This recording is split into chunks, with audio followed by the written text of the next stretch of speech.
Oops. Hold on. It's supposed to be this. Oops. Where is it? Hold on, everyone. 1 second. Hello, everyone. I'm JustHearMeowt. Welcome to my channel. Day 7 of the Kouri Richins trial is in the books. And while probably most of you fell asleep or into a coma, it was the best day for me because the accountant strikes back. The forensic accountant peeled apart the dumpster fire that was Kouri Richins' financial position and business.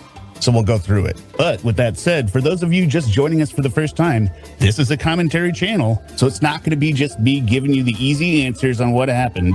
I am going to talk about them with my guests. For those of you who don't know who Kouri Richins is, she's the woman who killed her husband in 2022 with an overdose of fentanyl. But this was after stealing hundreds of thousands of dollars from him, believing that she would get millions more upon his death. Problem was, he had to die while they were still married, so time was of the essence. And she was cheating on him, committing bank fraud, all the classics. And if you like what you see, I suggest you go ahead and check out the playlist in the description of this video. We cover all the greats: Diane Downs, Sarah Boone, Lauren Armstrong, Kouri Richins trial, Brian Walsh, which was a snoozer, Robert Tellis, and the list continues to grow. And if you like what you see, make sure you go ahead and subscribe. Hello to everyone in the live chat, and hello to the replay crew. Please hit the like button so we can avoid all unnecessary issues and I can continue to feed my pets. All right, with that said, let's go.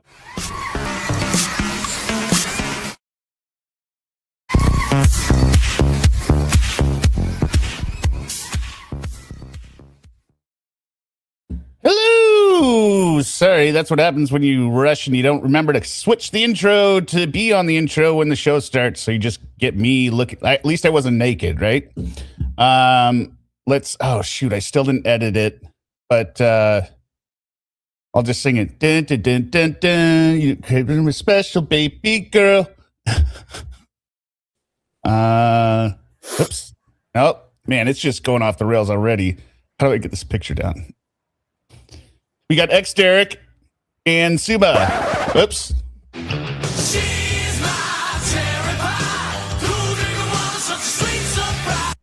I'm really screwing up Accountant's Day. Oh, that's How are both of you? Good, and you? good. And you? I am good. So, it was the forensic accountant today, and everyone was like, "Oh my gosh, JustHearMeowt's gonna have such a great time with it." I'm like, well, I don't know. I understood it. So I've just got the first portion here where you break down the dumpster fire. That's her business. And then if you guys have questions, I guess, let me know. But I've got that condensed down to 20 minutes. The second part we're going to look at is where she's faking the bank documents with her husband's business and also the disaster of the $45,000 deposit and the text messages that the defense manages to get brought in after they strongly objected to them being let in. So, and then I thought maybe we'd look at the redirect or the cross for a little bit, but you guys let me know. So let's bring this up here. Oh, behind in Kouri Richins' business and personal accounts. Mm-hmm. What first struck you? So for those of you who don't know, this is the forensic accountant that was hired by the Richins family. Oh my goodness.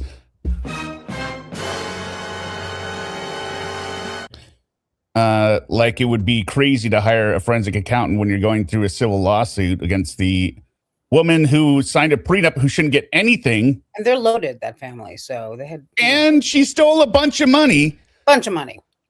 And so it's not crazy that if a family has already hired this forensic accountant and she has gone through all the records and everything, hey, prosecution, let's call her up. The defense can always get their own forensic accountant, but it's still going to be horrible. Because numbers don't lie. Numbers don't have feels. So we're going to see how Kouri Richins managed to just incinerate cash. I usually take a first pass and just to try and absorb things. And when I got to We're starting with the bank accounts.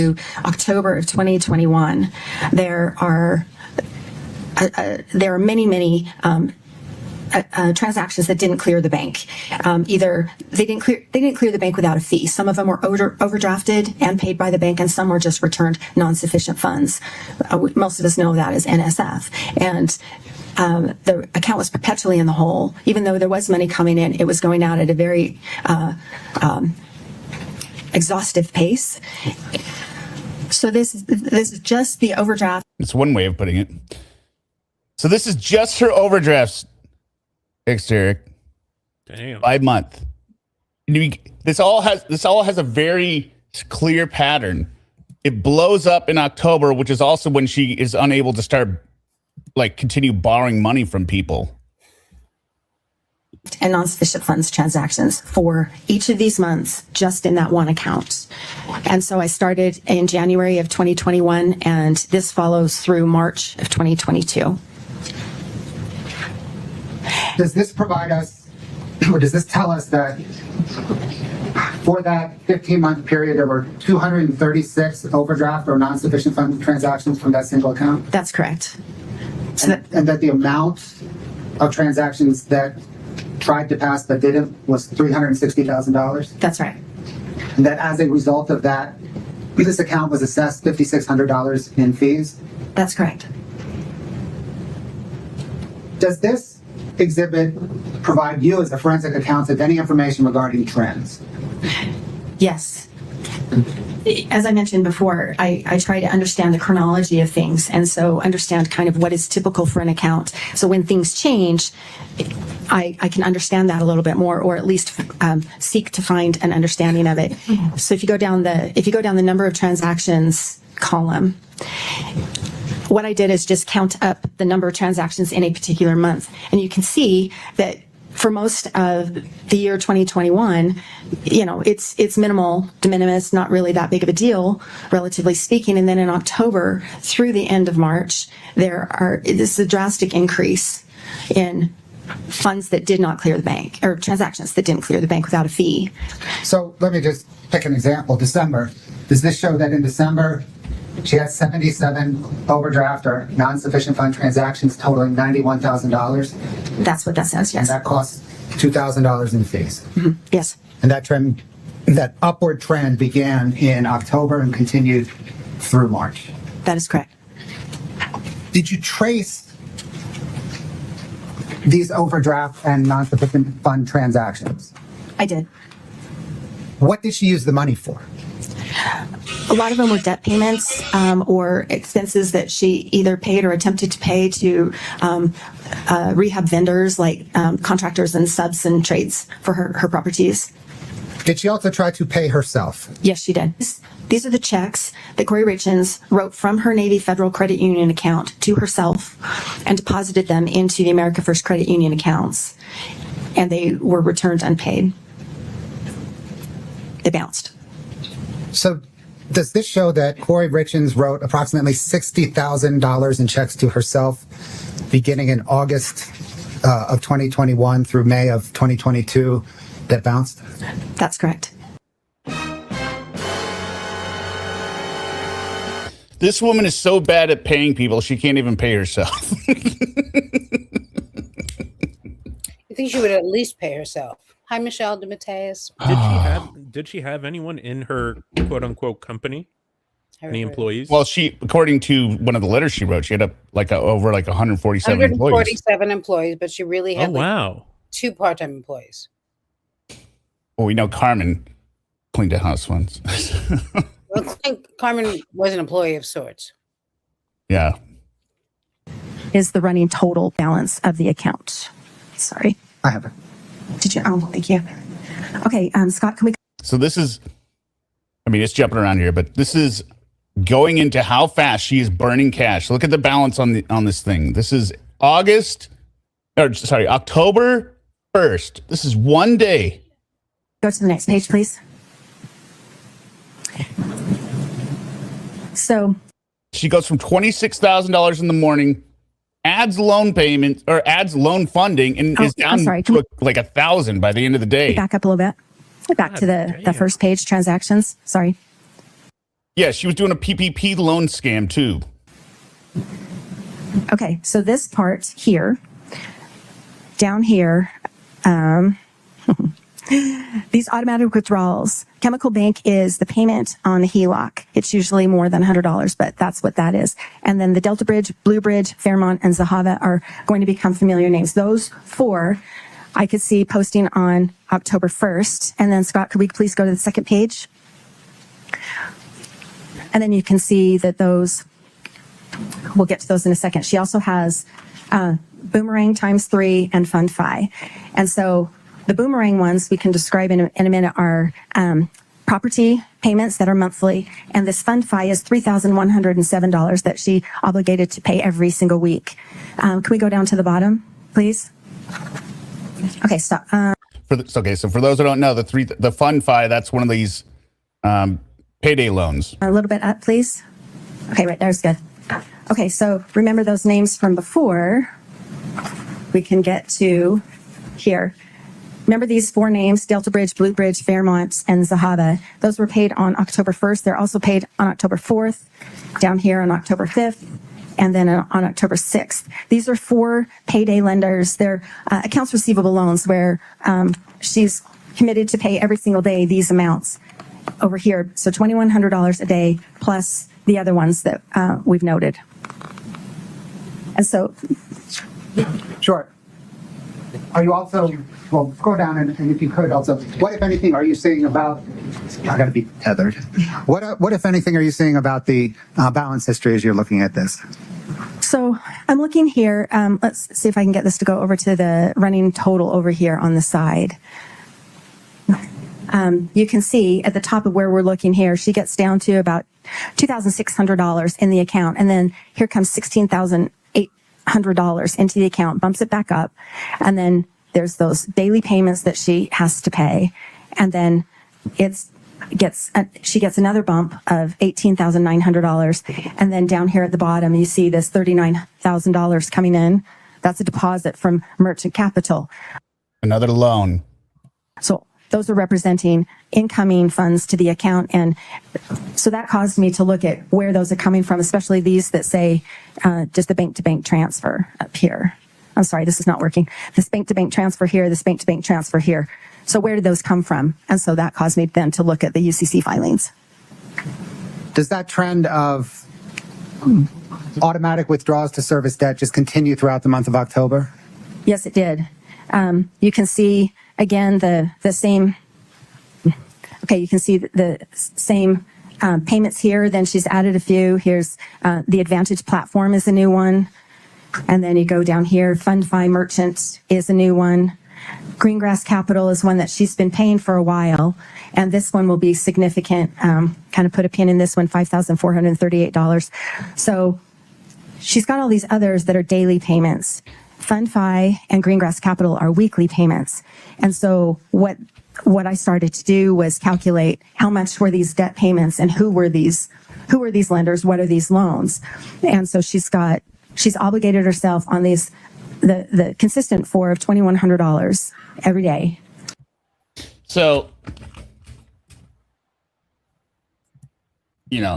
for anyone who's not tracking along here, Kouri's business was so bad. I mean, there's different types of business, right? You can have a business that's maybe has cash flow problems, right? Because maybe it's a huge project, such as house flipping, right?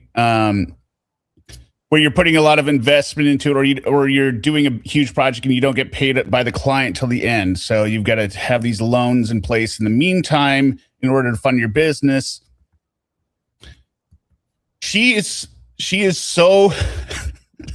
This is not how you do this. You do like one loan with a balloon payment payoff, which is the normal way to do it, so that you're not just burning through cash on debts on I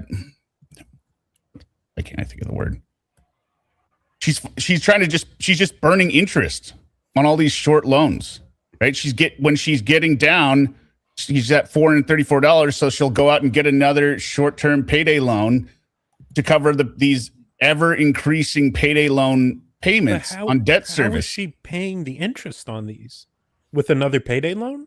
Yes, that's why she's just accumulating it over and over. Yeah, she's just accumulating more and more debt. It's an insane amount of debt. Then you add on top of that, her business wasn't successful.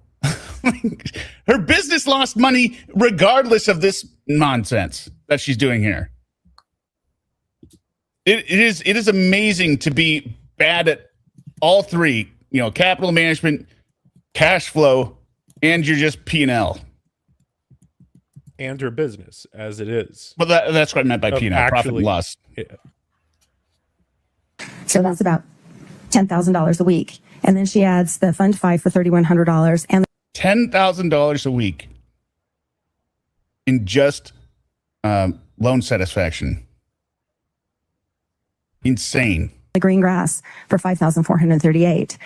And that's every single week she has to come up with that money to stay current and avoid default, because the default clauses on all of these, they're already starting at high interest rates. But if they go into default, the interest rate almost doubles. Then this just really caught my eye that something obviously was going on at this time. You know, here she's trying to pay for business expenses. And these deposits that are coming in, I didn't trace them specifically, but a lot of the deposits are her taking money out of the HELOC, writing a check to herself and depositing it in her account. For debt payments, a couple of personal expenses, and these are all being returned. And she's $6,000 in the hole at the end of this page. Can we go to the next page, please? Not for long. Deposit from a new lender, One Main Financial, on now let's get a loan from One Main Financial. October 20th for $31,680. And then she used that money, as you can see, you just pay attention to the balance on the right-hand side. She used that to pay debt. And then you can also see here on the 20th, she's got CashNet USA, which is a new one. Yep, another one. Let's bring them up. Top here. Right here on October 22nd, this bank-to-bank transfer, she's got $77,000 that comes in here. This is when she sold one of her properties. Unfortunately. Well, I think this one she actually made a little bit of money on. A little bit of wham. But only if you exclude all the loan service fees, and she doesn't really keep accurate books. This is where she sold one of her properties. So in addition to selling her properties, and she's got the accounts receivable loans, the payday loans, she has money coming in. But then I started to look at the velocity, how quickly, you know, how long did that money last? And so if we keep scrolling down, you know, she pays for some rehab expenses for painters and things like that. She's managing the business using some of her revenues from her sales of properties, but then she's also incurring more and more debt because it's not enough. And you can see here on October 27th, she's got a new one for QSF Capital. And this payment, so there's QFS Capital. This lender gives her the income in stages. And then you see down, Scott, can you highlight October 27th where QFS? Yeah, this one's a crazy one. Look at this. $11,265 is deposited. And then immediately the first payment is due of $1,700. And that's due every day. Also, she didn't have to do any of this. She was married to a very wealthy guy. She did not have to take on such a venture. She could have just started scrapbooking or maybe started a little something. Like, she didn't have to. This was insane. Well, the problem was she's blitz scaling, but without any purpose to doing it. It wasn't like she was making only a little bit of money on these transactions. So therefore, you know, to make a real income, you got to do a whole bunch of them. She wasn't making money. And the more she brought on, the less she was getting done and the more she was spending. And plus, blitz scaling as house flipper, like the only reason to do that is because you're blocking everyone else out of the home flipping network in your area. Yeah, and there's so much space in Utah that'll never happen. And this, you'd have to be married to someone very, very, very rich to get away with this as your hobby.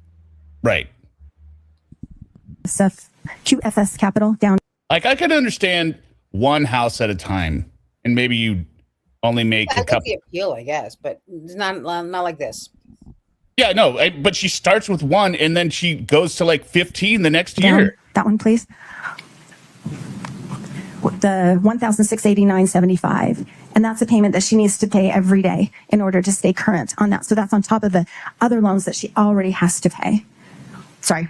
The orange I line love this. This is great. I love these types of graphs. All right.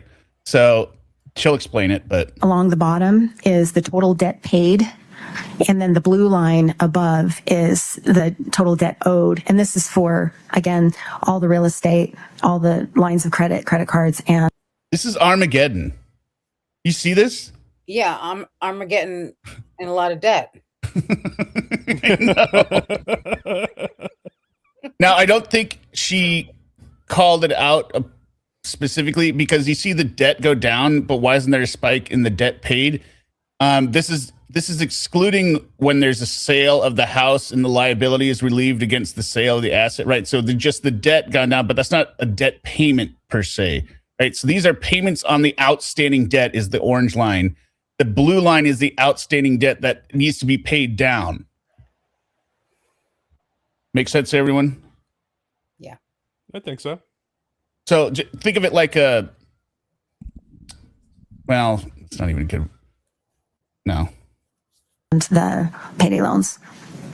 Exhibits show that between January 21 and March of 22, her debt was generally increasing except for a dip between, call it August and February. That's correct. And that whole time, the amount she was paying to service that debt remained generally the same except for a blip in April of 2021. That's right. Ma'am, what does this depict? This is that same concept. I just wondered if we might want to discuss this without the real estate. So this is just... Yeah, and this one's the real bad one. So this doesn't have any of the mortgages in it. This is your own personal liability she's incurring.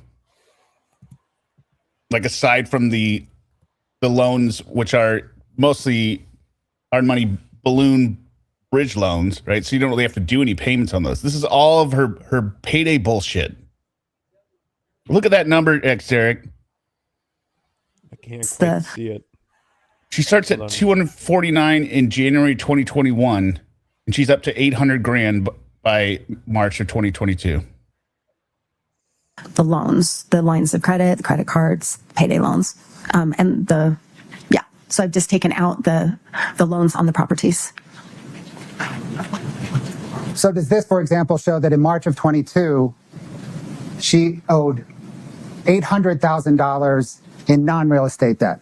That's what this shows, yes. And she was also that month paid about $80,000 to service the debt. That's right. Which is about the same $80,000 she was paying to service everything. It is the same. And for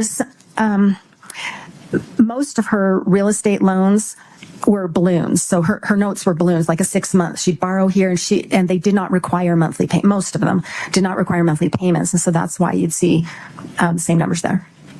And so for those of you who might have also been lost on this, I don't know, like people say, like, I'm not saying people are stupid, but you don't people have to say worry about insulting us. We were I don't know. Going on. So not all of us, but a lot of us.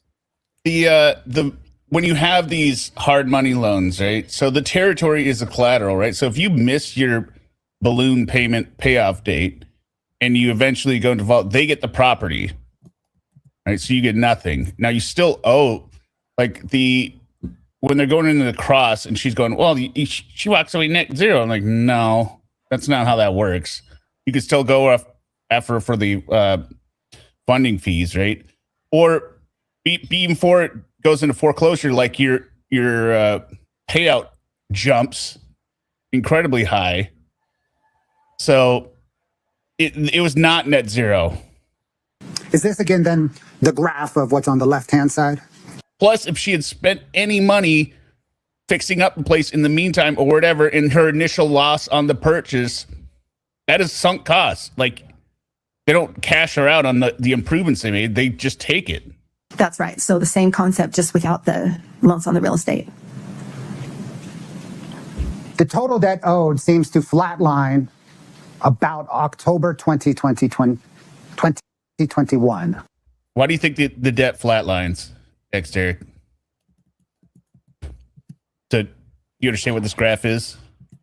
Total this debt. is what I was afraid of. This is her debt without the properties. This is her personal debt. So he hits 800,000 and basically stops because she can't borrow anymore. Nobody will give her anything. So she's got to start killing. Yeah. Yes, it pretty much does. Yeah. Why? There are a lot of reasons why. I don't know all of them. It looks to me like she's just exhausted her funding sources, and there are very few new funding sources that kind of come in after that. Well, there's only a finite number of payday loan places right? After you take a loan from all of them. And don't pay them back. Real quick, Mom One interrupted. New member, welcome. Bella's mom, $5. Thank you very much. Kouri has ice in her veins. I get nervous when payday gets close. Polynomial purebred, $1.99. Literally cheaper to use money as toilet paper. Well, I don't know if it's cheaper. It's still the same amount, right? Okay. Well, if you're using it as toilet paper. Money? No, if you're using money as toilet paper, it still has the same amount of value. Plus, you could still use it maybe after using it as toilet paper if you just wash it off. First period, we talked a lot about some of the new ones. Kind of after that, there weren't a lot of new ones. So that's the explanation I believe is correct. Ma'am, what is this? This is the... All right, so this is the HELOC on Eric's house. And this is where you get to the first part of the sketchy shit. She basically started her own business with the HELOC, right? She wasn't in the business and then got in trouble and said, "Oh, I'll access this HELOC over here." She started it to start the business. The HELOC, the home equity line of credit. This is the agreement that kind of outlines the terms of the loan. And who does it identify as the borrower? Eric Richins. And what does it identify as the credit limit on the loan? $250,000. Ma'am, who does this show signed as the borrower? The borrower was Eric Richins, but signed by Kouri Richins as attorney in fact. Oh my God. So if you remember, she had this power of attorney, most likely bogus, and that's how she did this. So she signed it for him as power of attorney, even though he owes the money. That's nice. Mm-hmm. If you can see on March 29th, there's a deposit of... Yeah, let's go ahead and access some of that. Right. Give yourself the first $60,000 into the account. Did you then trace just a nice little the fund from that account? I did. Well, you want to, start off moderately. Yeah, right? You don't want to go off the rails. Remember, she in this house flipping business with this model of this hard money balloon payoff, right? You don't need the capital to buy the property because the property secures itself against the loan. You just have to get it done in time, or else you're going to be hit with severe increased penalties to pay it off, or else they're going to take the house. So the only thing she needs is cash flow to do the remediations, which is more ridiculous when her stupid lawyer goes, "Oh, you want to do it as quickly as possible." Sometimes you don't do anything; you just flip it, right? So why is she automatically just starting with 60 grand? Where did the funds go? Basically for rehab expenses and debt payments. Well, yeah. Ms. Carrington. Yeah, debt payments on her payday loans. What does this depict? This is what I've called... Yeah, this is ridiculous. Look at this. This is her timeline of her properties. So 1 in 2019, then 5 more in 2020, and then 15 in 2021, and then the mansion in 2022. The Midway Mansion? Yeah, the Midway Mansion. Insane. The purchase timeline, it depicts the purchase of the properties in these years by K. Richins Realty and Kouri Richins.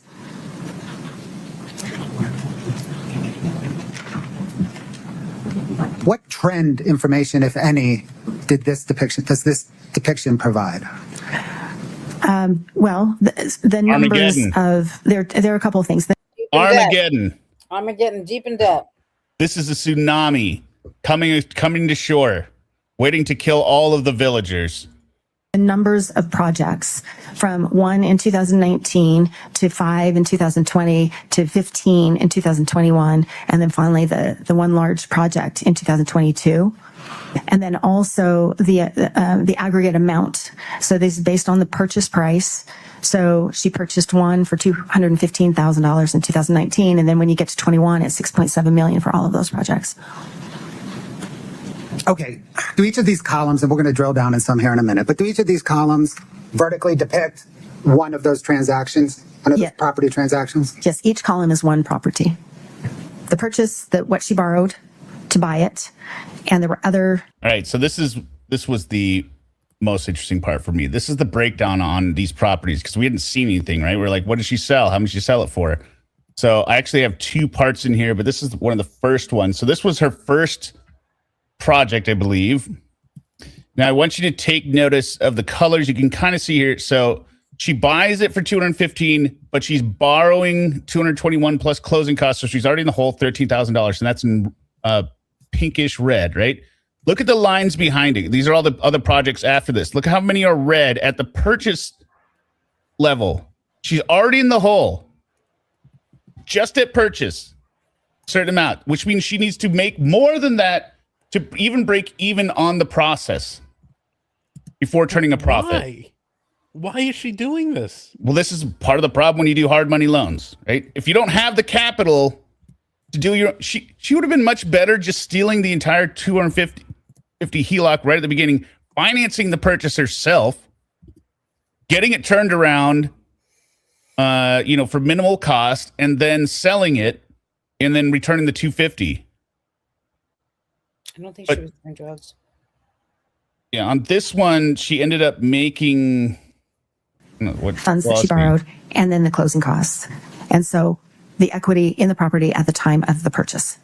Okay, and then what's the next column? The next section, the sales section. That's so when she sold it, what was the sales price? She had to repay those borrowed funds. If I knew the closing costs, I would.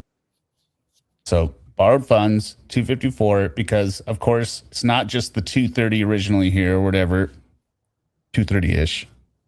She's borrowed more than that because, the investor wants some money. So you are out that money, right? So she's down to 145 before expenses. Included them if I haven't. If I wasn't sure I had the final settlement statement, I didn't include it. And then I get what the net proceeds were at the time of the sale. So that would have been the amount that landed in her bank account. Okay. And then the bottom rehab expenses section. What is that and how did you calculate it? So the rehab expenses, as I said, that she reported some to her tax preparer, her CPA, and most of the times I went back to her bank account and I looked at her memo notations about which project a specific expense was for. They're not all labeled. Let me stop you there. Why did? Okay, so I don't know how many people caught up on this. Kouri was so shitty at keeping business records and taking notes. Even the expenses she listed for her accountant of like, oh yeah, I bought it, and then I spent this much money on this property, right? It didn't match up with the total amount she had expended on these vendors. So she went back check by check, seeing who the memo line was for and assigning them to the property only if she could confirm it was the property. So it's not guaranteed she didn't spend more on this or other interest payments. Did you not use the expenses that she gave to her tax CPA? They were not correct. Okay. Objection, Your Honor. Can we approach? Yep. Please proceed. Okay. Numbers don't lie. Ma'am, you said you did not use. No, these are not banks approving her. These are hard money loans. This is not banks. Trust me. And the payday loans. Explain what a hard money loan is. Yeah, basically, let's say you have, or your group of investors, right? You've got money. You've got just 500,000 sitting around, and somebody wants to do a short-term bridge loan on a property for 400,000, and then maybe the term is, okay, we'll pay the property, and then at the end of the 90 days or 6 months or whatever, you have to pay me 450 in full. So I make a cool return on my investment, and I'm backed up by the fact that there's this house So if you don't pay me, I get the house, because assuming that you are doing what you're doing and fixing it up, I'll be able to still sell it, and it's mine now. So it's not as convenient, right? But you're the backing for the loan. It's less due diligence because you're not checking where the money's come from because you're providing the money versus a bank is going through your income and all that kind of stuff. It's not a short-term asset-based loan based on real estate, secured by real estate. Yeah, that's what it is. That's a hard money loan. And the payday loans, you're just signing up. That's like a churn business. Churn and burn, whatever. Right? If you give out enough of them, right?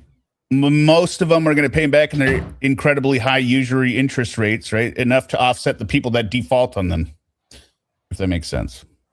Expense reporting to the tax accountants because they were inaccurate. How then did you determine the rehab expenses? So I went through every transaction in that Kouri Richins Realty 6577 account. And I looked at the check copies and I looked at the notation. And in a legitimate setup, right? Because there's like house flippers like this in Michigan or whatever, right? If you're somebody like that's a handyman that can actually has a crew and can get this done, well, let's say you can get that house that I bought I bought that house for $400,000. Now I can sell it for $6 million. Yeah, okay. I paid you an extra $50,000 for floating me the money for 6 months, but I still made $150 minus whatever my expenses were, right? So it serves a purpose. Yeah. And sometimes the transactions had a notation or a payee in the body of the statement. So I took those, and quite often Kouri Richins would write on a check, this is for Mill Creek, or this is for Centerville, or this is for Sandy. And so then I've taken those at face value, and it's a sorting exercise. So that's how I arrived at this number. Were you able to allocate all rehab expenses to particular projects? I was not. So if it's shown in the accounting for one particular project, you can definitely trace it to that project. Based on Kouri Richins' notations, yes.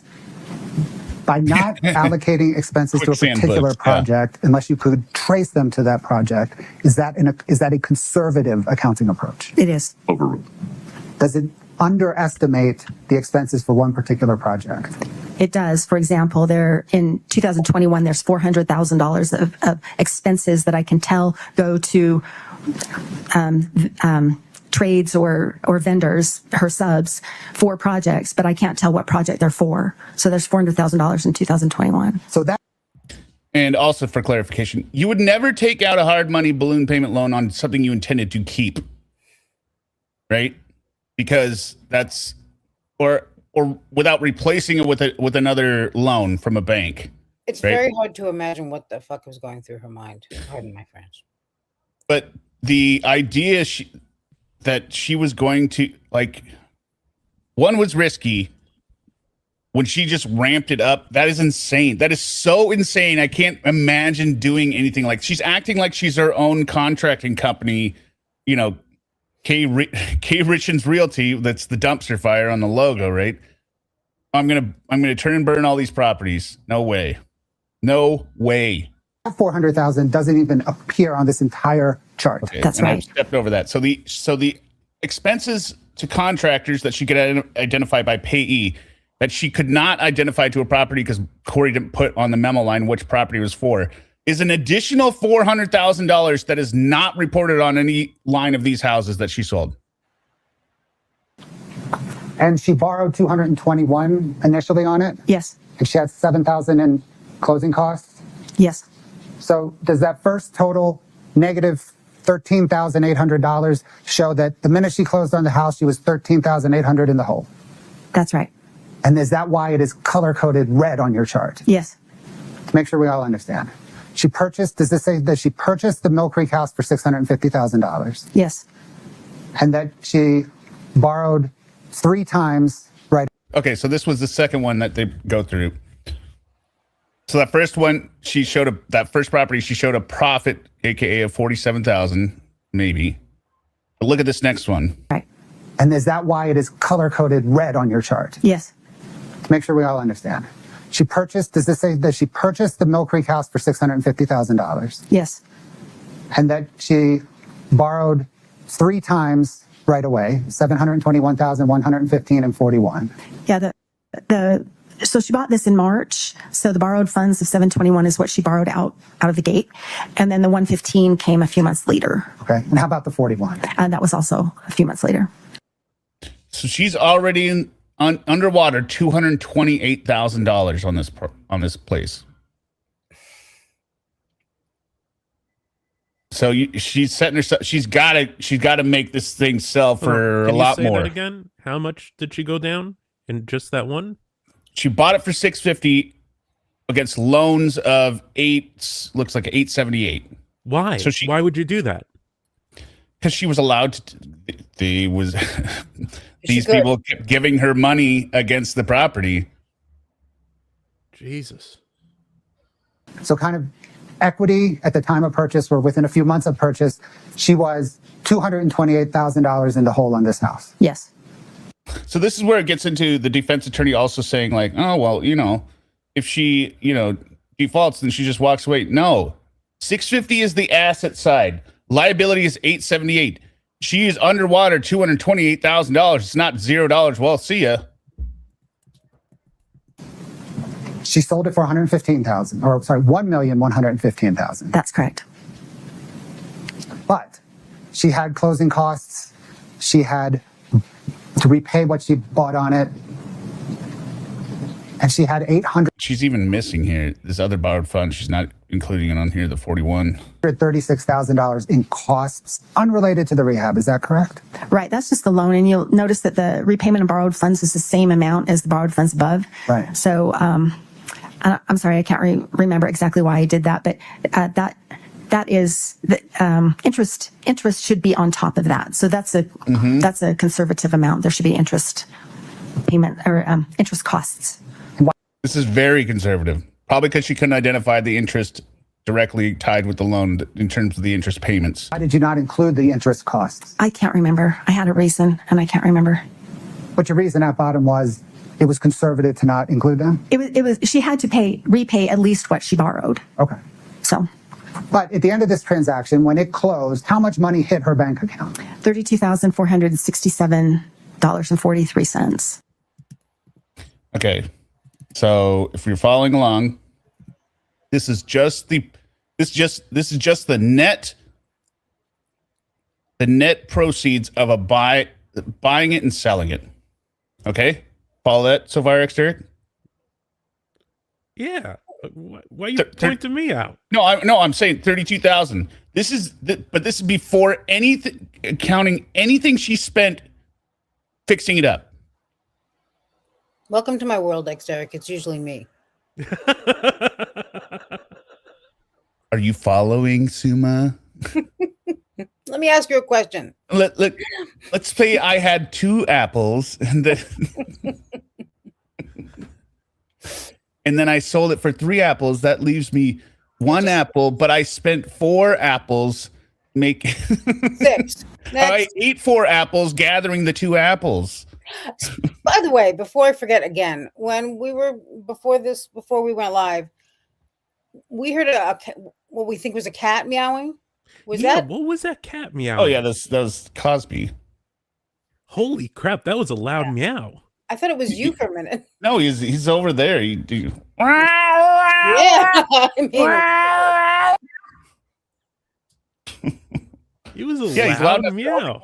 Yeah, he's loud enough to overcome the sound gate from across the room. It's amazing. And were you able to trace rehab expenses to this project? Yes. How much did you trace to this project? $188,000. But there could be more that you were unable to trace. There could be more. Yeah. There could be more out of that pot of $400,000. This was a big project, and yes. Well, so congratulations, Kouri. You lost $155,000 flipping this house. Nice. Well done.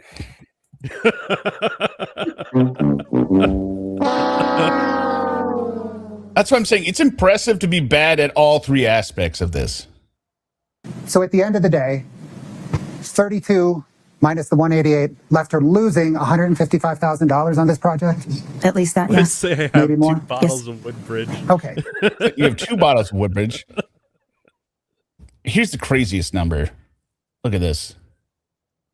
Let's look at the numbers. So this is the total equity exchange and then the total net profit and loss for all the properties that were sold. Kind of off the page. There's two outlying numbers.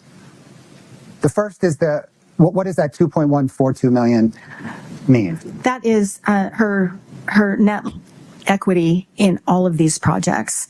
So I've taken, that's a horizontal sum. So negative 2.1 million that she was in the hole as soon as she purchased the projects. Then we go down to that negative 469,000. What does that number mean? So does everyone know? Let that sink in. That just signing. She was in the whole 500,000. Yeah. No, she's already 2.1 million at signing, which means she needs to make that and more and cover costs out of that. I just can't understand why. Why would you do this? How do you get to this point? Delusion, just recklessness, delusion, and not wrong with her. You know, I don't think she's good. I don't think she's good at keeping books. Obviously, it's like This Is Forever Wander said, and I said earlier. It's like compulsive gambling. It's like she's just, yeah. You know, she thinks she can. The next one's going to be the big one. Yeah, next one's going to be the big one. Who knows? Maybe she had some kind of small win at first, or saw something on TV. Yeah, well, the first one she made 40,000, maybe. Yeah, if her tracking was correct, but right. That was when she was doing one house. Clearly, scaling up did not help her. Yeah, she got ahead of herself, and she's stupid and a little crazy. One house to what? 15 houses, right? Yeah. No, 15 in 1 year in 2021. That's what I mean. Yeah, but that was a peak. It was a 15. I could see the appeal of this business, but I don't understand why you would even want to do it at this scale right away like that. Like, that's not even fun. Robin says maybe she wanted a reality show. This Forever Wander $1.99. Thank you very much. Oh, like Real Housewives of Salt Lake. Of Utah. Yeah, they did mention that in the yesterday. That's why she was searching for jails. Just, that had nothing to do with her. That means again, that's a horizontal sum across all properties. What I estimate her net loss was on all those properties. Yes, net loss on all those properties. So she lost 469,000 based on this accounting. Right, and that doesn't include the 400,000 in additional expenses. Actually, it's 460,000 for all of the projects. So add that together, and then it also there's no net loss that I've included in this number for the properties that were lost in foreclosure. Dear God, she lost over $900,000 doing this. That is amazing. Plus, she had other homes lost in foreclosure that she would have already spent money on. Like, so what she's including that because if there's a house that was foreclosed on, let's say there was $60,000 in remediation or remodeling that wasn't on that line, that's not included in this loss. Okay. Because they weren't sold. Wowza, yowza. All right. I'll get to part 2. Among other things. So we got Gungan up here expressing her position again that everything we're about to go through is really, prejudicial, and I don't want any of this coming in, even though it's been ruled on before the trial started. Went into foreclosure, correct? After Ms. Richins was arrested, yes, that's correct. Okay. And this is the house in which there was a loan from a friend that... We're talking about the loan, the friend's house. Kouri Richins Realty purchased the property. She ended up moving a friend in after she had purchased it. They were Video might be out for the first little portion. trying to arrange a purchase. The friend could not qualify for a loan. So they were trying to do a seller financing agreement where the friend would pay a chunk to Kouri to make up, so Kouri could pay off the hard money lenders, and then Kouri would just keep the property. They would seller finance it over time. There was a dispute right before Ms. Richins was arrested. She was holding off switching the deed to the name of the friend because there's reasons why that was. It had to do with a insurance claim on the house that was pending. But there is debate about whether or not I'm gonna jump ahead and the make sure this delay- isn't like this another And double is time. written for the truth. Does anyone No know objection. the judge's name? Listener. Ms. Carrington, wire transfers related to the Barney home. What, Do Zuma?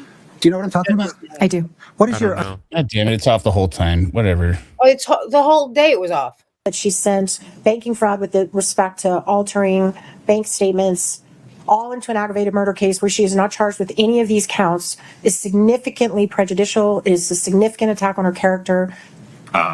As discussed on the record in multiple days of motion and eliminate hearing, and in 2 written rulings by the court, both on defendants' motions in limine and the court's amended ruling regarding intrinsic evidence. Defendant's 404B objection to the admissibility. In additional instruction, please listen carefully. You are about to hear evidence that defendants' representations He's talking to the jury right now. to lenders and other individuals and entities were not accurate during the time before the acts charged in this case. This evidence is not admitted to prove a character trait of the defendant or to show that she acted in a manner consistent with that trait. You may consider this evidence, if at all, for the limited purpose of determining defendant's motive. Keep in mind that the defendant is on trial for the crimes charged in this case and for those crimes only. You may not convict the defendant simply because you believe she may have committed some other acts at some other time. Mr. Bloodworth, please proceed. Thank you, Your Honor. Ma'am, when we left off, we had highlighted the column labeled 299 slash Water bottle? Barney. Do you recall that? Yes. What does 299 slash Barney refer to? There's a house, the address starts with 299, and it's a house where Kouri Richins' best friend, Chelsea Barney, lived. So that's my abbreviation of that house. And did you analyze that purchase transaction? I did. Are you familiar with Iron Bridge Financial? Yes. What is Iron Bridge? They are a hard money lender, and they are the lender that Kouri Richins engaged for this particular property purchase. What, ma'am, is a hard money lender? Hard money lenders are typically it's called hard money because the terms are hard, and the interest rates are higher than conventional loans like from a bank or a credit union typically. They also have very strict default clauses. They're usually used for shorter term lending. So there will be like a specific term, usually 6 months or 12 or something.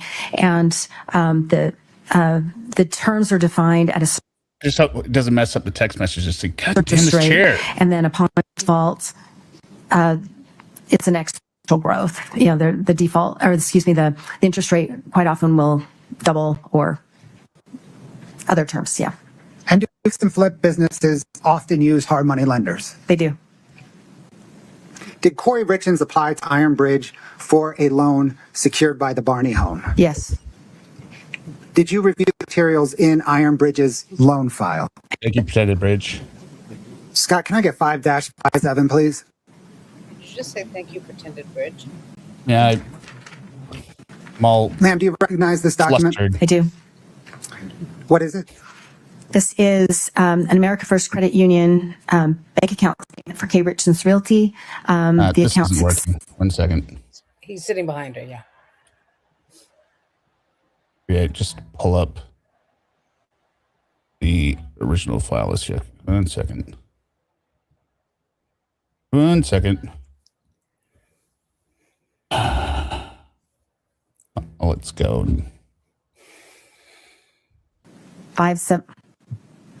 6577. May of 2021, and this was directly from Iron Bridge in response to a subpoena from the prosecution. Thank you, ma'am. Your Honor, the state moves to admit 5-7. It's previous objections, Your Honor. 5-57 is admitted. Scott, if you could kind of zoom in on the top portion. And let's see if we can switch this a sec. 244 for September 2021.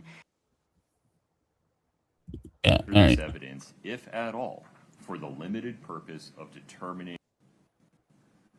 Scott, if you could kind of zoom in on the top portion. Scott, can I get exhibit 2-6, please?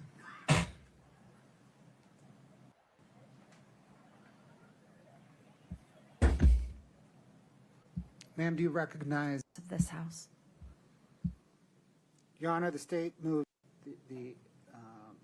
yes.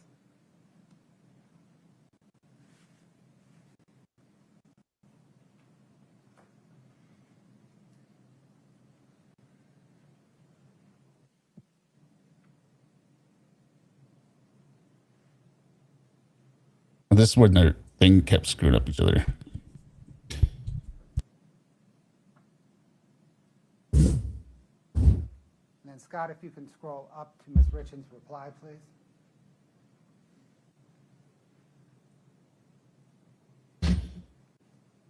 I think I cut this out. This was. Let's see. Problem is, I have another thing rendering the back and you can't stop it. This house. January the 8th.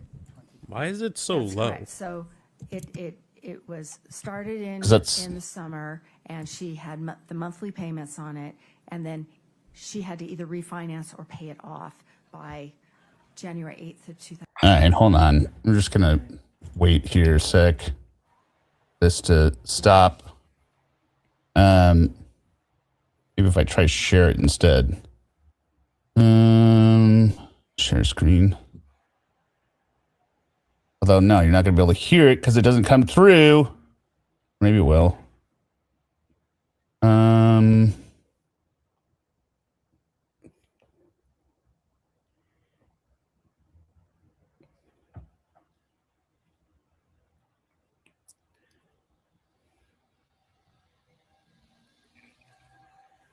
Good and yo. Good and yo.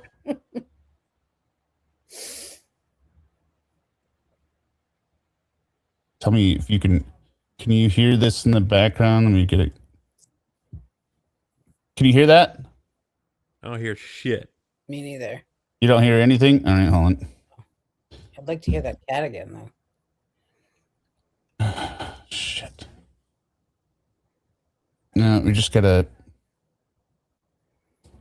hang out for a minute or so. Why don't we talk about? Why don't you discuss your feelings on the day? I mean, you know my feelings. XR didn't see it today, and I thought that the defense is stupid, and that there's a lot wrong with Kouri. Okay. Did anyone follow the Colin, what's his name, trial? The guy who gave whose son went to school and shot people, and he was arrested. He was charged. He was found guilty today. Oh, the dad was? Yeah. Well, I haven't even heard of it. Yeah. Yep. I mean, I've been following it. I can't remember his name now. all right, we'll just let this play. One was. Ms. Carrington, what information does this provide?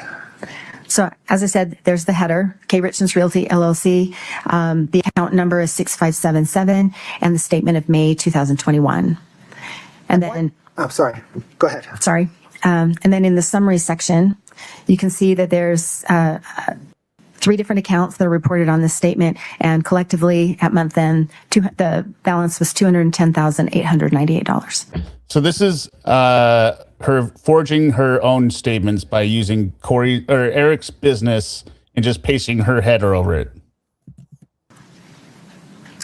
Did you attempt to verify this bank statement? I did. Scott, can I have 5-29 alpha?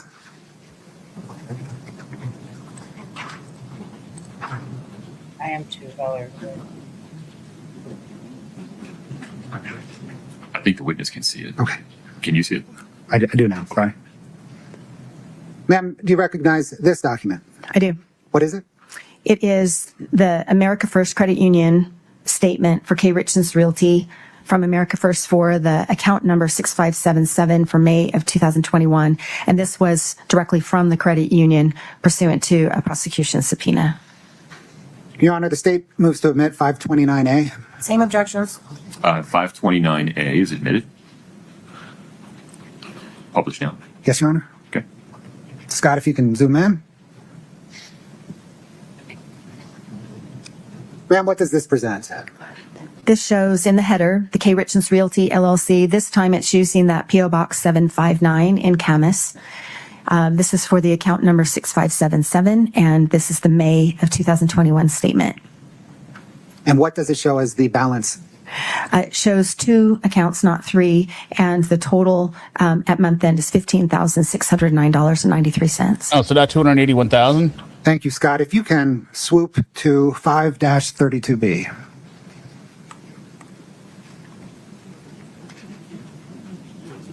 Ma'am, do you recognize this document? I do. What is it? This is the America First Credit Union statement for C&D Stonemasonry, which is Eric Richins' account company. And this is the May of 2021 statement that came directly from the credit union in response to a prosecution subpoena. The state moves to admit 5-32B, Your Honor. Same objection. 5-32B is admitted.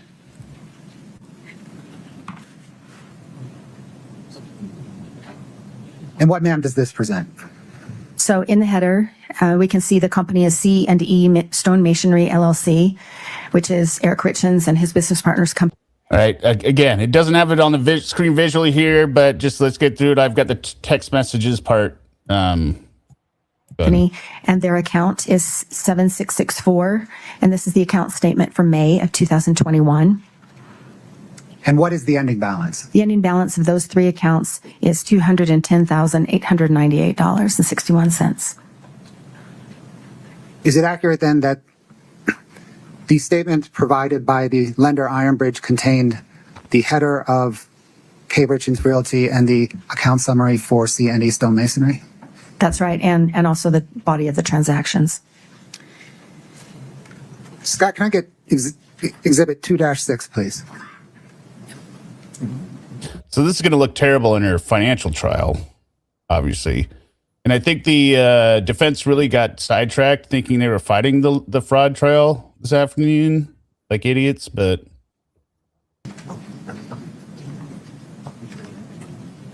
Ma'am, do you recognize this document? I do. What is it? It's an email string between Ironbridge and Kouri Richins, and this was from Ironbridge in response to a subpoena from the prosecution. Your Honor, the state moves 2-6 into evidence. Same objection plus hearsay, Your Honor. All right, so we'll scan ahead so I can read this email since it's not into this portion. We're at 9:30. Where is it? You've got some... Yeah, 1 second. Robin Berry, $1207.99 super sticker. Thank you very much. And a member for 4 months. Thank you. Kathy Bendaro, $20 super sticker. Thank you very much. Bendaro.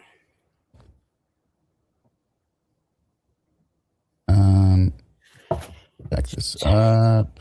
This. Carajo.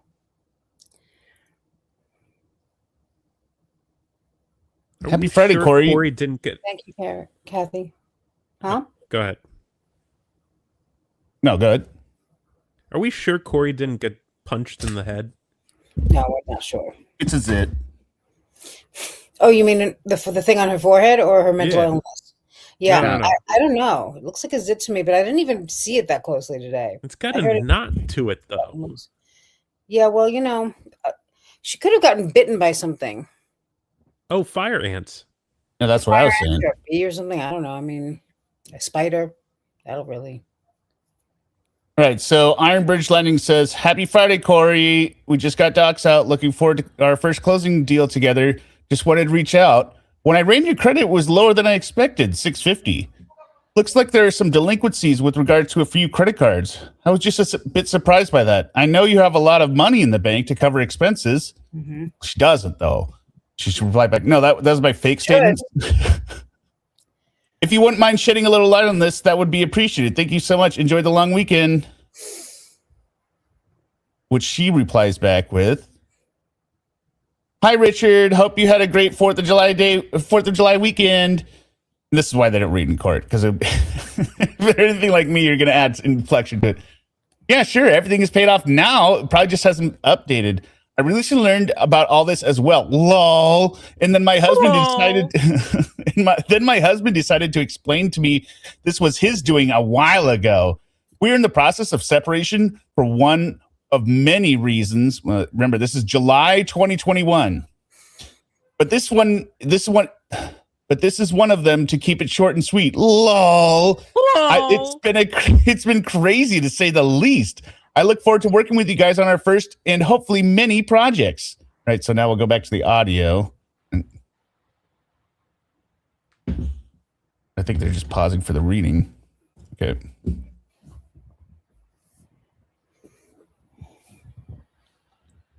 Her eyes remind me of a lizard. Yeah, that's like, she's very reptilian. Yes. Someone today said if we shaved her head, she'd look like Dr. Evil. Huh. Yeah. It's interesting. Yeah, she's really something. I mean, she's not a hideous girl. Let's cut this out the first time. No, she's not. It's just weird because she's also not attractive. Like, it's her eyes. I think it's her eyes. Her ears they're are just, yeah. Like you said, reptilian. It's like, yeah, one eye is looking one way, the other eye is looking the other way. It'd almost be better if there were no eyes. Right. And her hair being plastered to her head, it doesn't help. Yeah, like sunglasses would be an improvement. All right, let's try this file. Instruction.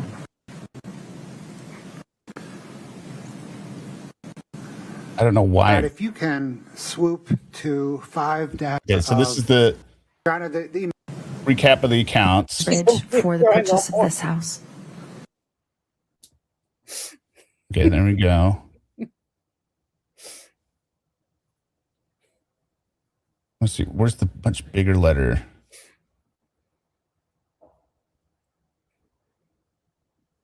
It's like a huge paragraph. Oh, I'll just let it go. We can redact that first line. I think it doesn't matter either way to the state. Objection to instructing the jury that they not consider any of these statements other than those written by Ms. Richins for the truth. No objection to that instruction. Ms. Nestor.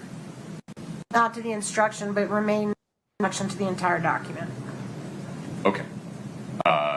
So, ladies and gentlemen, you're about to see an email.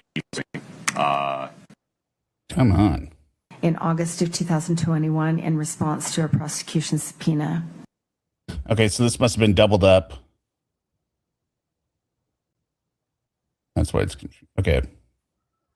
Response to the subpoena from Excel Financial Services and its principal, David Ige, in response to a prosecution. All right, yeah, so this is different than Ironbridge. This is to Excel, which this was their final chance, Derek, at getting a loan to try and stop the collapse. Prosecution subpoena. Right?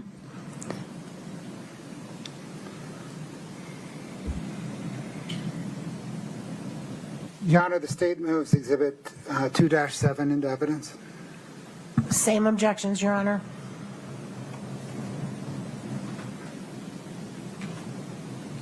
What? Why is it still fucking off? They're not consistent. Oh my God.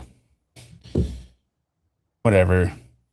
She says, I've been doing real estate investing for 4 years, from fix and flip projects to buy and holds to investing in companies and wholesaling. I have done small projects as low as $2,500. I think that should be $25,000, shouldn't it?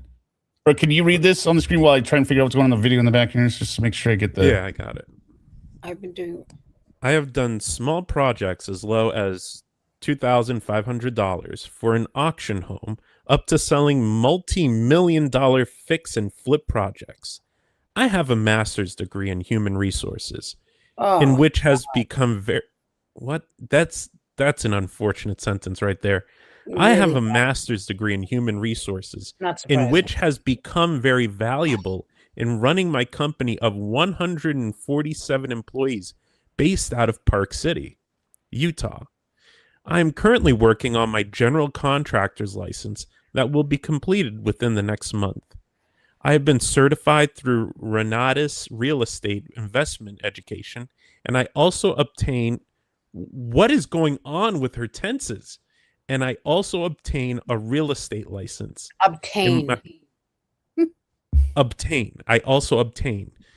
In my last 5 deals alone, I have profited nearly $1 million. I am very confident in... Thank you. I wanted something. I'm very confident in my work, in my team, and my projects that I invest in. I would love to work with new investors on upcoming projects to really maximize the ability of our real estate. And I can't read the rest of it. Something responsibilities and reach our full potential. She should go to jail just for writing. Just for this letter. I have been doing real estate investing. I've been investing in real estate. I mean, this is the worst. This is terrible. I have a master's degree in human resources, in which has become very valuable in running my company of 147. That line alone. That line alone is just disgraceful. That's just. And I also obtain a real estate license. And I also obtain. obtaining. And I also obtain a real estate license. All right. So then.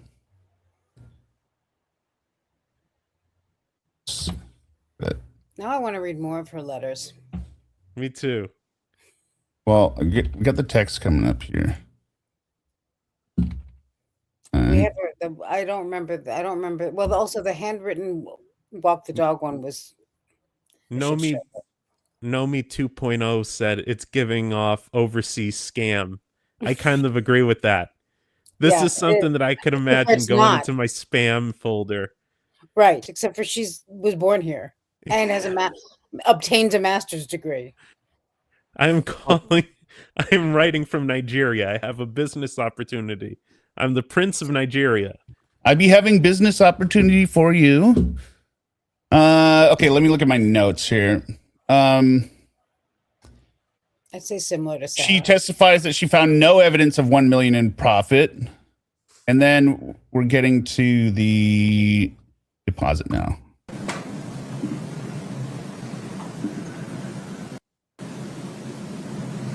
Ma'am, I want to ask you now about a $45,000 set of wire transfers related to the Barney home. Do you know what I'm talking about? I do. What is your understanding of the purpose of those wire transfers? Those were in January of 2022 from Chelsea Barney to Kouri Richins for the purpose of a down payment to buy the 299 Barney house. So it was a down payment. Objection to speculation about what it was for and hearsay. All right, moron. So, for those of you who don't realize what just happened here with this idiot, she doesn't want the details coming in because she thinks they're prejudicial. So she goes, lack of foundation. Well, the judge already rules these can come in, so you're just being petulant at this point. And laying foundation means reading all the text proving that this was a deposit. You frigging idiot. If you didn't want any of this, you just say nothing. They're going to come in. We get 7 seconds to tell you. I'm going to have you guys read a little bit of this. See it.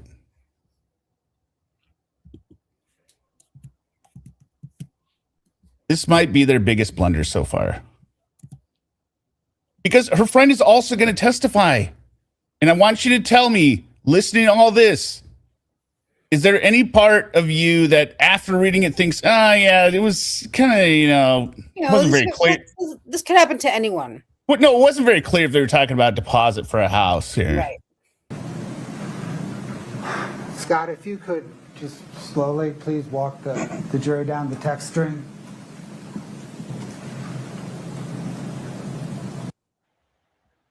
Okay. So first one. I totally pulled an Eric. This is Kouri to her friend Chelsea. I totally pulled an Eric. Bet you're dying, Chelsea. Huh? What time do you get off? I have no idea how you're working. Did Derek have fun? He seemed like it. You're always getting thrown in here. I did not have fun. Ma'am, is this a text string between Chelsea Barney and Kouri Richins? That's my understanding, yes. Oh, hell no. The kids are probably so damn... damn it, the label's in the way. Landing, yes. Oh, why can nothing go right? Welcome to everyone's world. Well, do they... I don't know, because I didn't start paying attention to them until later, but okay,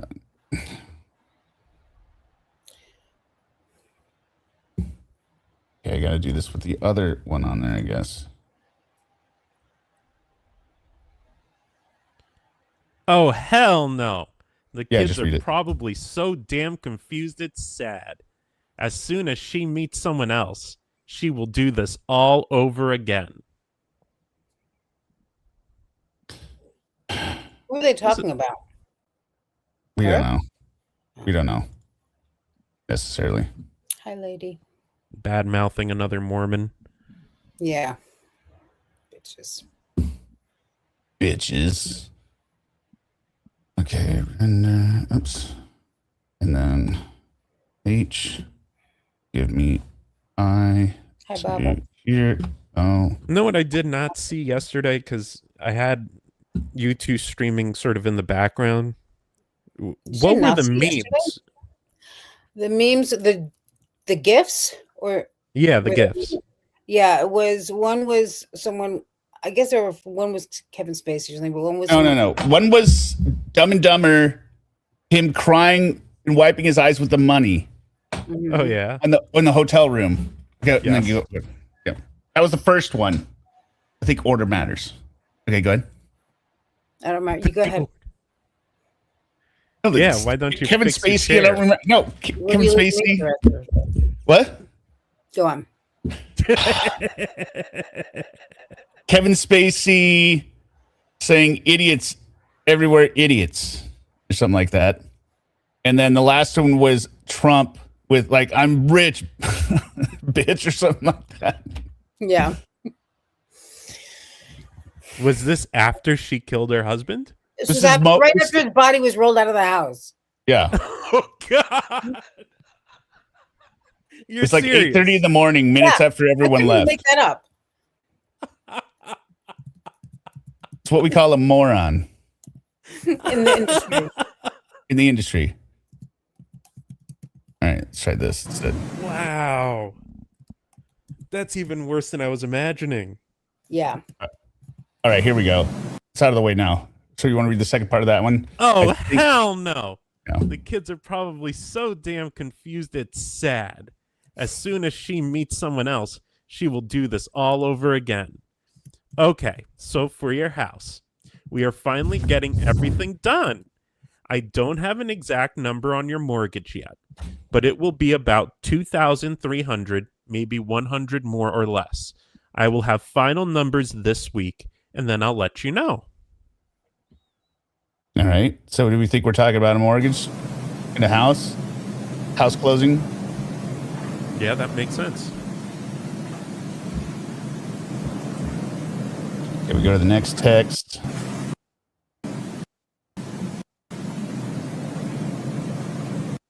All right, good. I'll also let you know I'm down. What? I'll also let you know I'm down payment when I get that. It will be this week, but don't stress. It will be affordable for what you have. No worries. So this would indicate we're talking about a down payment to a house. To a house, and it will be affordable. Yeah, has a mortgage on it. That's pretty clear. Yeah.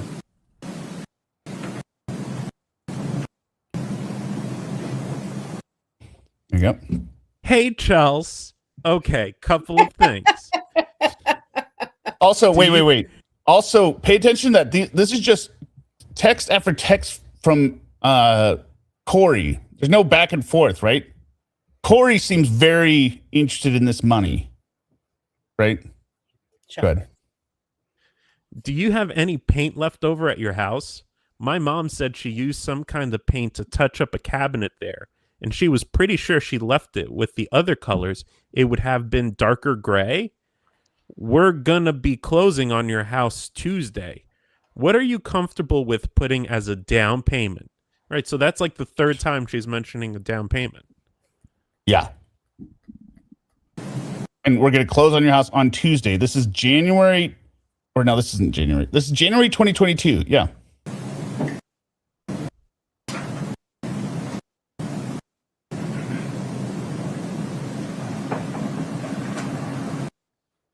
So I'll read this one. Oh, yes. Oh, yes. Sorry, she texted me about it, and I forgot to text her back that I found it. Okay. What are you wanting as one? Cores? K-Dog? K-Dog, what do you want, K-Dog?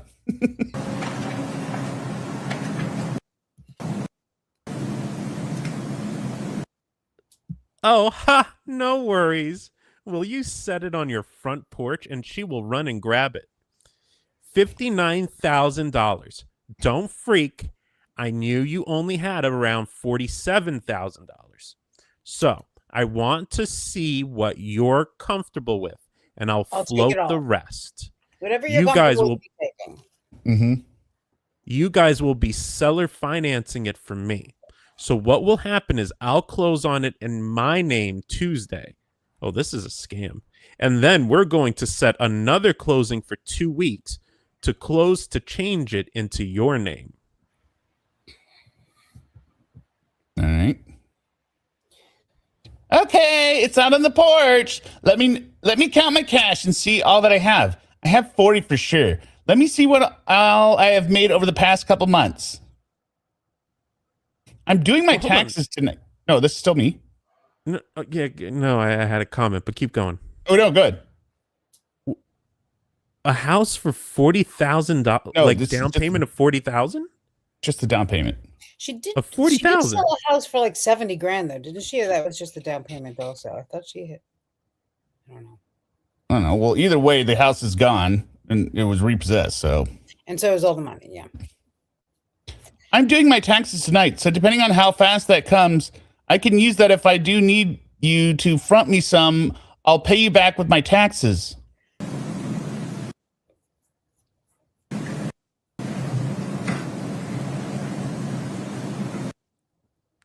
Okay, no.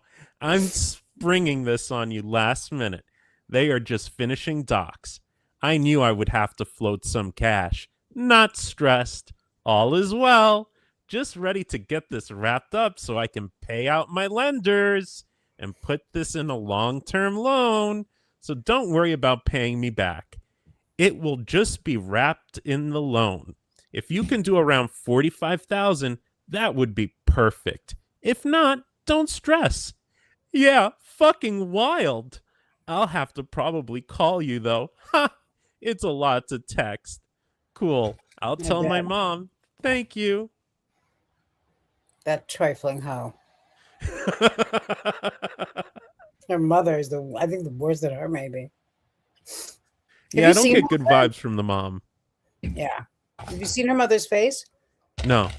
She looks like someone's been carrying her in a bag of forks for Come on.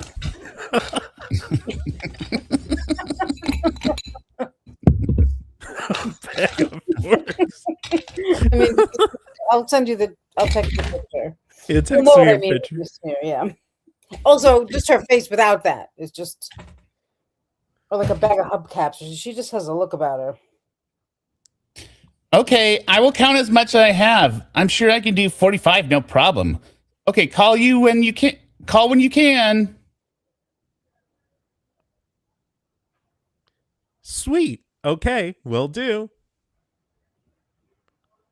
Okay, I've got 45,000. Woot woot. Okay, can you deposit it in your bank tomorrow? And then just wire it to my account, and then I'll wire it to the title company. Then I'll send you the receipt and docs. So anyone who's bought a house should know right here, this is super sus. You're not putting in escrow? Yeah, that's very weird. And even if Kouri is the one... Suma. I'm sending it to you, Tanika, too. I mean, do I lie? Even if Kouri is... Oh, God. She looks like... has anyone seen the movie Stargate? No. Remember Stargate? Stargate, the movie when the alien is pretending to be the god Ra, inhabiting this body he's overtaken, and then you see his true form at the end. I'll find it here. Or has anyone seen Fire in the Sky? What are you talking about? No. The movie. The cricket sound. Well, I'm gonna pull it up here, and you'll be amazed at how much it looks like it.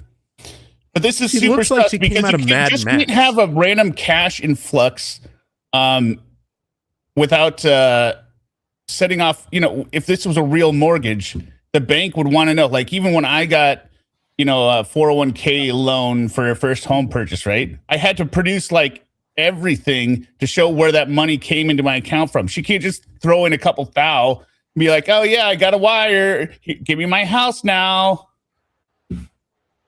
Yeah, no, that's very strange.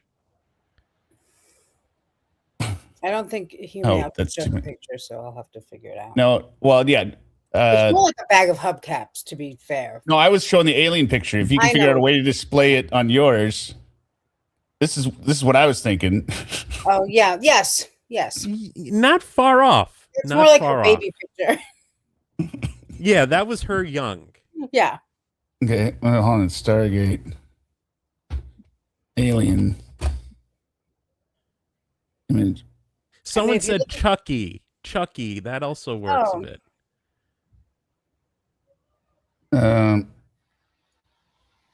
Yeah, no, this is a little bit like that. What's that? Starts with a GR. It's a potted plant, animated. It's in the Groot. Here, this is maybe this is more accurate for you. This is from Stargate. This is the alien that is inhabiting the body of the boy that he possessed. Where's my StreamYard screen? Share screen. Did you get it, Miyagi? Why can't I find it? Chrome tab. Stargates. Yeah, here we go. All right, look at the far right here.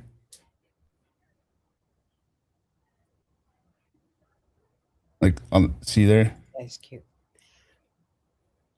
This Did you image. just say he's cute? We were talking about Groot. Oh.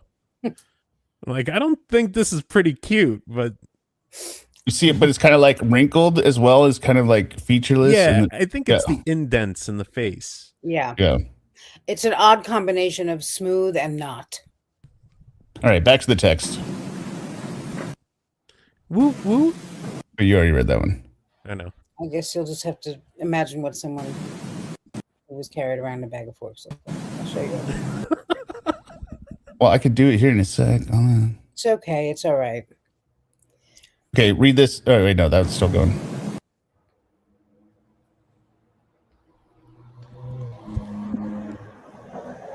Yes, I will do that tomorrow. And you say, awesome. Here's the information. Account name Kouri Richins Realty LLC. Account number 387165777. Routing blah blah blah. Reason down payment 299 East 100th Street. I suppose. And then you say this. Okay, this is the last thing I want my real estate agent telling me. I'm kind of nervous. Kind of nervous. That if my real estate agent were to say that to me, I'm not having a good night. Even if it was your bestie, isn't this her bestie she's talking to here? I guess, yeah. I'm still. I mean, they're in this together. I'm about to give this person 45 grand. I don't want to hear I'm kind of nervous. No. Well, she just wants to seem like she's honest and the up and up. She's nervous too. It's just like a big deal. It's really fun and amazing for both of them. Okay, I'm so excited, but scared as hell. Ha! Oh boy, let me know how that goes. I feel so bad for him. He posted a picture of him and the kids today. Just them, no Allie. Haha, oh, I bet. It's so much money. And your own house. Eek! How exciting. I totally will. I do too. I can't believe how much he's still respecting her. And won't tell his parents or anything because he doesn't want anyone to think bad of her. Like, what? I just want to shake her. You can talk shit about your husband anytime. You don't even have to... Right? Yeah. Terrible person. Yes, I just hope I can get back on track and develop the savings again, huh? Oh, jeez.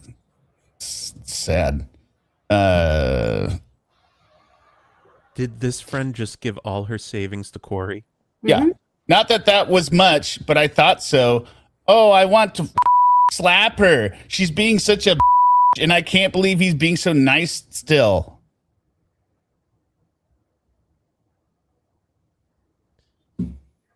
Hey. There we go. Oh, there she is. Yeah. That's Mrs. Richins, this senior Miss Richins. Arden or whatever her name is, yeah. Hey, you're not wanting Derek on the title, right?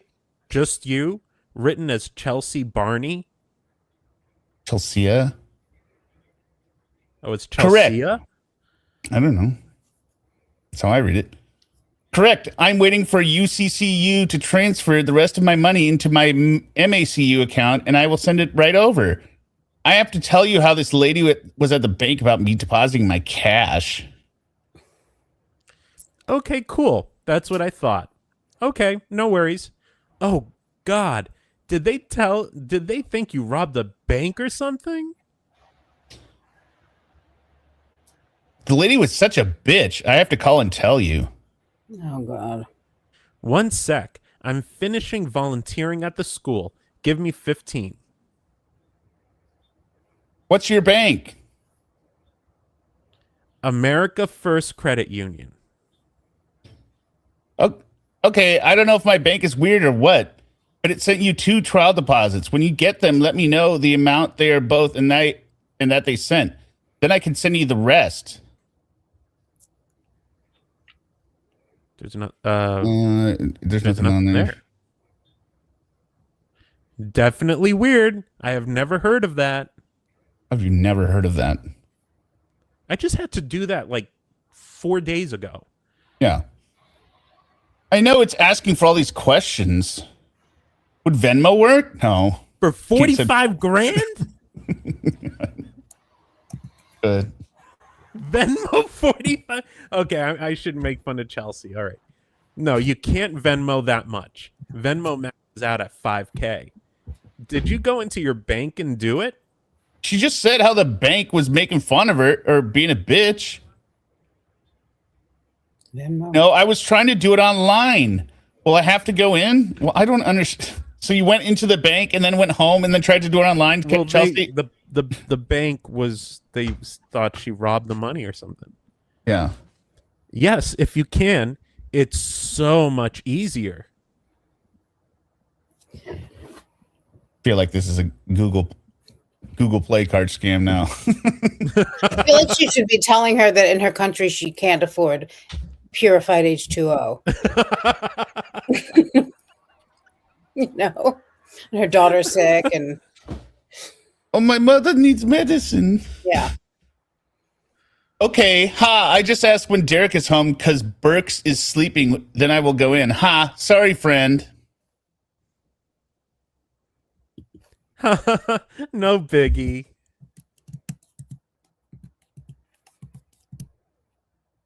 Holy shit, I did it. You'll get 2. UCCU will be 18,300 and MACU will be 26,700. Woohoo! Wait till you see what the FU is going to be. Yeah, seriously. You did your first wire transfer, Chels. Congratulations. I go about 10 of those a week. That's how my business functions. Oh my God. Okay. Well, hold on. If you get the opportunity, you should kill yourself. Okay. I'll let you know when the funds are received. It'll be first thing in the morning. 1 second here. Blue River, $1.99. Oh, hell no, X Derek. Oh, hell no. Snap and Z formation. You'll have to do it in the background if that's believing it. Sub Rosa. Stupid lighting, greedy bitch is right on the money. Yeah, it is. And as I explained last night, X Derek, these aren't things I can get called libelous for because these are all provable. Versus if I call her a murderer, right? So I just have to go with the easy stuff. No, I don't have to say alleged. She's not allegedly. She's stupid, lying. She's greedy, and she's a bitch. Things, yeah.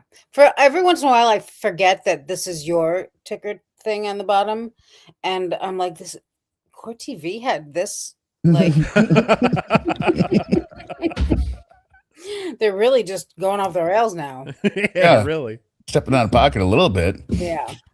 Jesus, that was so different for me. Haha. But now I know what to do. If I ever have to do it again, okay, thanks, friend. Don't call her friend.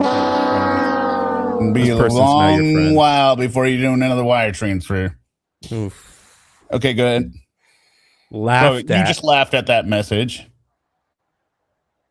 Forgot to text you. Wait, let me just double check. Yeah, okay. Yeah, that's it. Forgot to text you. Wires received this morning. Are you working Saturday? Yay! Yes, I am working Saturday.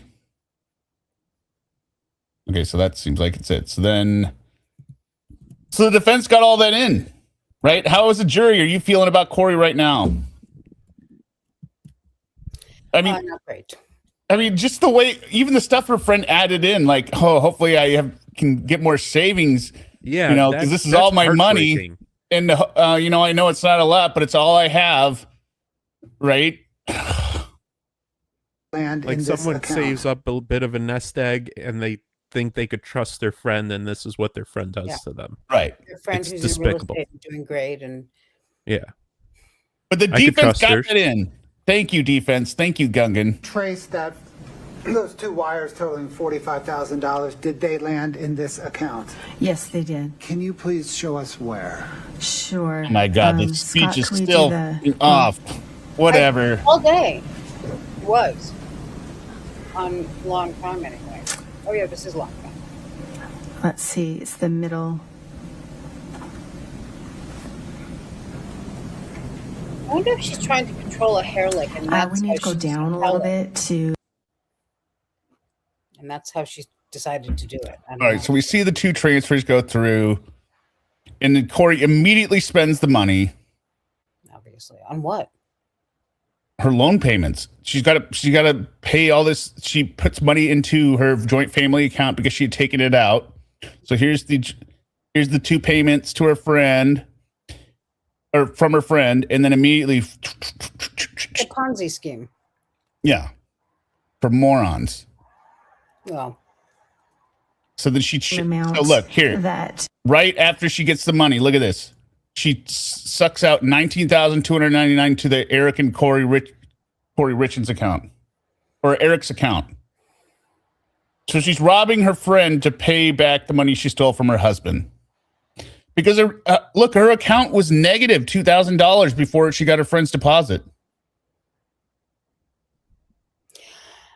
I mean, if I was going to be in some kind of financial trouble, I would never, I can honestly say this, I would never fucking do this to my friends. That's disgraceful. Right. All right. Now we're just going to listen to the audio here because it's very important detail here. What happened? she extended that loan. Okay, so she did. So there was a balloon payment due on this hard money loan. Miss Richins make that balloon payment to satisfy that loan on January the 8th. No, she did not. So she was supposed to make the payment January the 8th, right? What happened? She extended that loan for 2 weeks, 3 weeks. She extended the loan, giving her more time to pay it. And during that time, was she trying to get a new loan from Excel Financial? That's true, yes. Why did she submit so many bank statements to Excel Financial? Check to speculation. Did you review her correspondence with Excel Financial? I did. Did that correspondence explain why she submitted so many bank statements to Excel Financial? Yes. Why did she submit so many bank statements to Excel Financial? Well, initially, the loan was in her name, just Kouri Richins at Kouri Richins Realty, and she had some bank account statements were submitted for that. And then as the underwriting process went forward, they asked for a co-signer. And so that... So this is where the Doreen Richins comes from, which I think is her aunt. That's when the operating agreement that now show Doreen Kouri with some ownership of Kouri Richins Realty, when that was submitted, and also bank account statements were submitted for that, and then another stage where they needed to show a specific... Look at Zelda's face. She looks like she's hung over. Look at this on the left here. Droopy the dog.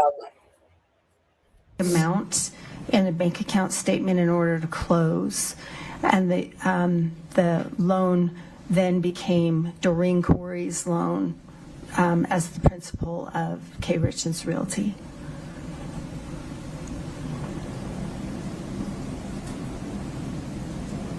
Most important part here at the end. Did Kouri Richins Realty ever enter into a financing agreement with Excel? No. What then happened with the Ironbridge loan once it was extended once? It remained unpaid, and it was extended again to March 8th, 2022.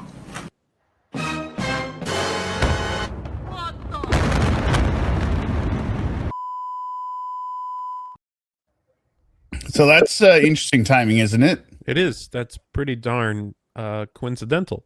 Yeah. All of her shit is coming due. She has no money. She manages to buy the $2 million mansion on the 5th of March. This is while she still cannot pay off her existing loans, or she closes on March 5th. She's told her paramour that give her till the March 5th. We could be together. Her friend's house, the balloon payment is due now on March 8th. And all of this magically is solved by the accidental death of her husband on the night of March 3rd. I mean, who am I to look a gift horse in the mouth? All right, so now we'll go on to the cross portion here. The whole mouth. If this is desynced, I just don't know what the hell is going on. All right, folks, have a seat. Thank you. Absolutely, yes. And his name is Todd Gabler, correct? That is correct. And Mr. Gabler, witness interviews with Mr. Gabler? No. Dear Didn't go to any God. interviews of witnesses with him? Dear I didn't. God. Why? It got worse. Yeah. Okay. Well, luckily we could just bring this up here because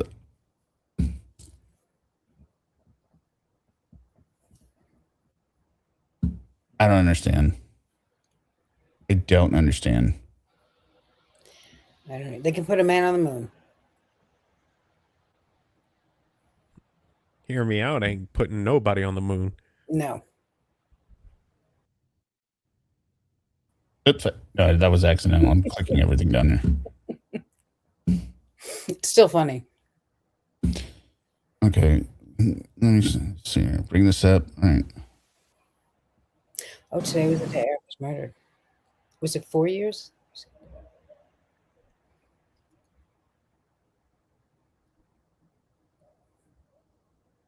Well, tonight, yeah, tonight he murdered her. He was murdered. So, side note, there was all this environmental stuff going on with the property. Like, so it wasn't just like, fix the windows. There were serious issues going on here.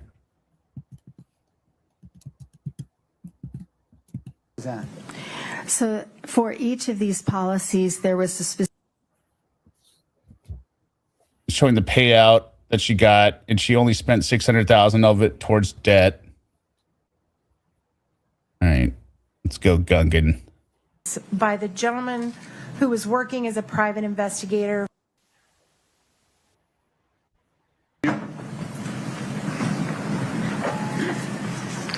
Ms. Carrington, you're still under oath. Yes. Ms. Nestor, please proceed. Thank you, Your Honor. May it please the court. Good afternoon, Ms. Carrington. Good afternoon, Ms. Nestor. You and I have known each other for some time. Is that accurate? Okay, conflict of interest. You shouldn't even be out here. Idiots. She's such a nasty. That is accurate. Oh. Okay. So I'd like to talk to you about how you got involved in this case. Is it fair to say that you were brought into this case by the gentleman who was working as a private investigator for the trust for the estate? Another nothing Absolutely, burger. yes. And his name is Todd Gabler, correct? That is correct. And Mr. Gabler is also someone you've known for a really long time. I have. Professionally, yeah. Right. Well, of course. I should have said sexually? Not like we were fucking or anything. and you guys even share office space. It would have been better if she said, well, not the way, Miss Richards and Grossman know each other, but Yeah. Or did at one point? No, never. I thought you did. Sorry.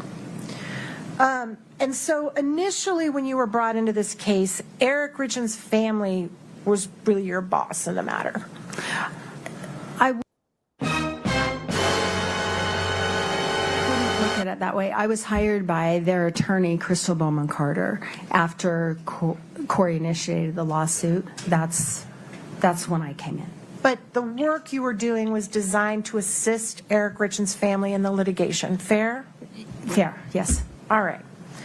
And during the time that you were working for the family or the estate or the trust, did you also do some witness interviews with Mr. Gabler? No. You did? where do they get this bad information? They're always being shot down. Like, that's lawyer 101. Don't ask a question you don't know the answer to. They're asking all these questions. They never know the answer to them. Go to any interviews of witnesses with him? No, I did not go to any with him. No, I don't think so. No, I didn't. And then Eric's sister looks like Odo from Deep Space Nine. I feel so sorry for her. Yeah, and I'm not saying that to make fun of it. It's just like that's who the eyes remind me of now, Odo. She's like Cynthia Nixon, I think, was one of the people we came up with that she kind of looks like. Oh, yeah, I guess. Yeah. And also the one from whose name am I? Amy Poehler. A little bit. I can see it. at some point you stopped. Sounds like your work kind of trickled off for the estate or the trust when they got a new lawyer, right? Right. I've known that firm for a long time, and I'm usually on the other side. So they use other people for their forensic accounting, and so I was not surprised when the estate got, when the estate got new lawyers, that they didn't adopt me as well, which is fine. That's okay. Yeah. And then how is it that you became associated with the prosecution team? I don't know how that happened. They reached out to you? They did. And are you aware of whether Todd Gabler recommended you? I have no idea. And Mr. Bloodworth asked you on... No, I think it's also true that they keep believing what Kouri has told them. Kouri's so stupid. She is trying to convince them of the lie, right? Versus being like, oh, I shouldn't tell my attorneys that I 100% know that she met with witnesses, because they're going to ask about it and they're going to look stupid. Direct, he mentioned that they've retained you at your normal rate. Is that right? That's correct. So it looks like you've done quite a bit of work. I have done a lot of work. Binders worth of work? Yes. And so how much have you been paid by the state or by the county? I don't know exactly, but it's probably about $200,000. How much have you been paid, Gungan? Which is a lot. All right. You've been paid by the state too. So we shouldn't believe you? This is the dumbest argument.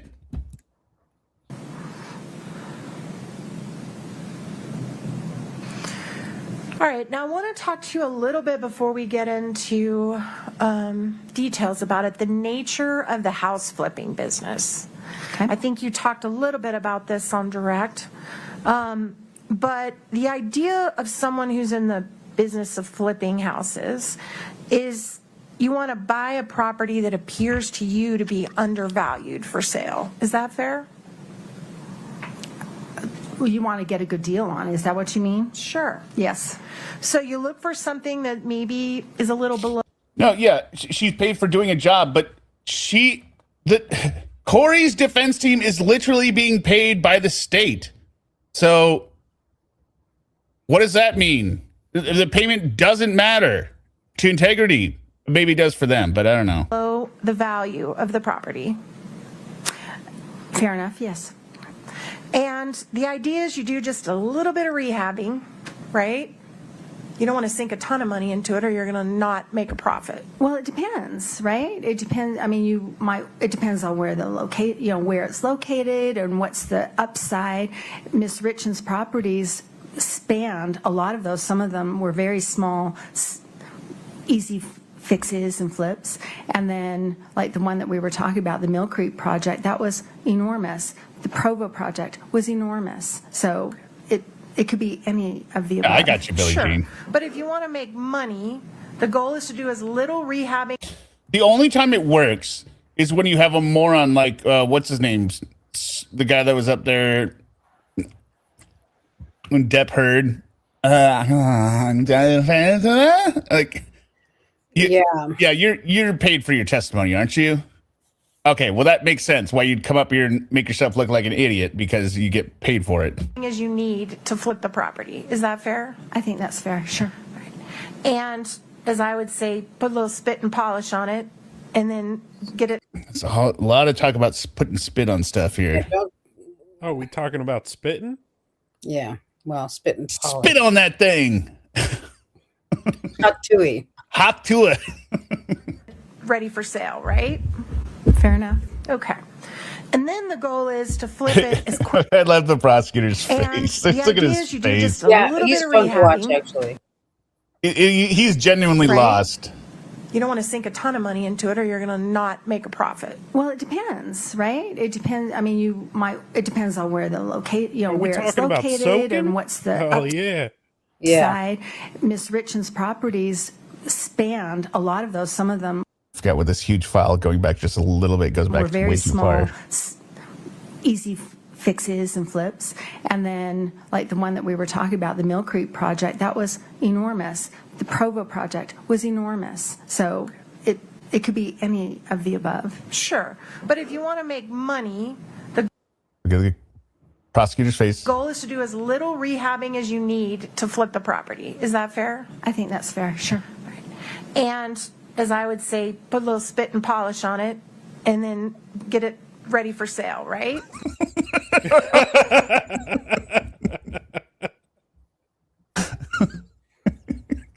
What? His eyes are so perfect. He does not give a like. I like Bloodsworth. He absolutely does not give two shits about anything that is going on in terms of his demeanor. He looks bored when he's sitting there on while the defense is up there being like, "This is stupid. It's going 5 weeks. Your client is toast. What are these stupid questions? I'm going to cook you on whatever false narrative you bring up. You're just going to make me bring up more stuff." It's almost like he gets excited when she goes up to cross him on because he's like, "Oh, this I got to see." Well, he's got to think like, what are they possibly going to say? No, this is what they're starting with? Fair enough. Okay. And then the goal is to flip it as quickly as you can for more than you paid for it. That's correct. And enough more that it covers whatever you paid to spit and polish it. That's the idea. All right. Yeah. And the nature of this business... And it only works as long, like it's a complete package, right? He's got the hair slicked back like Al Pacino, right? If you didn't have that as well, it might be a little bit different, but the whole thing comes off. Yeah. Is the goal is to hold that...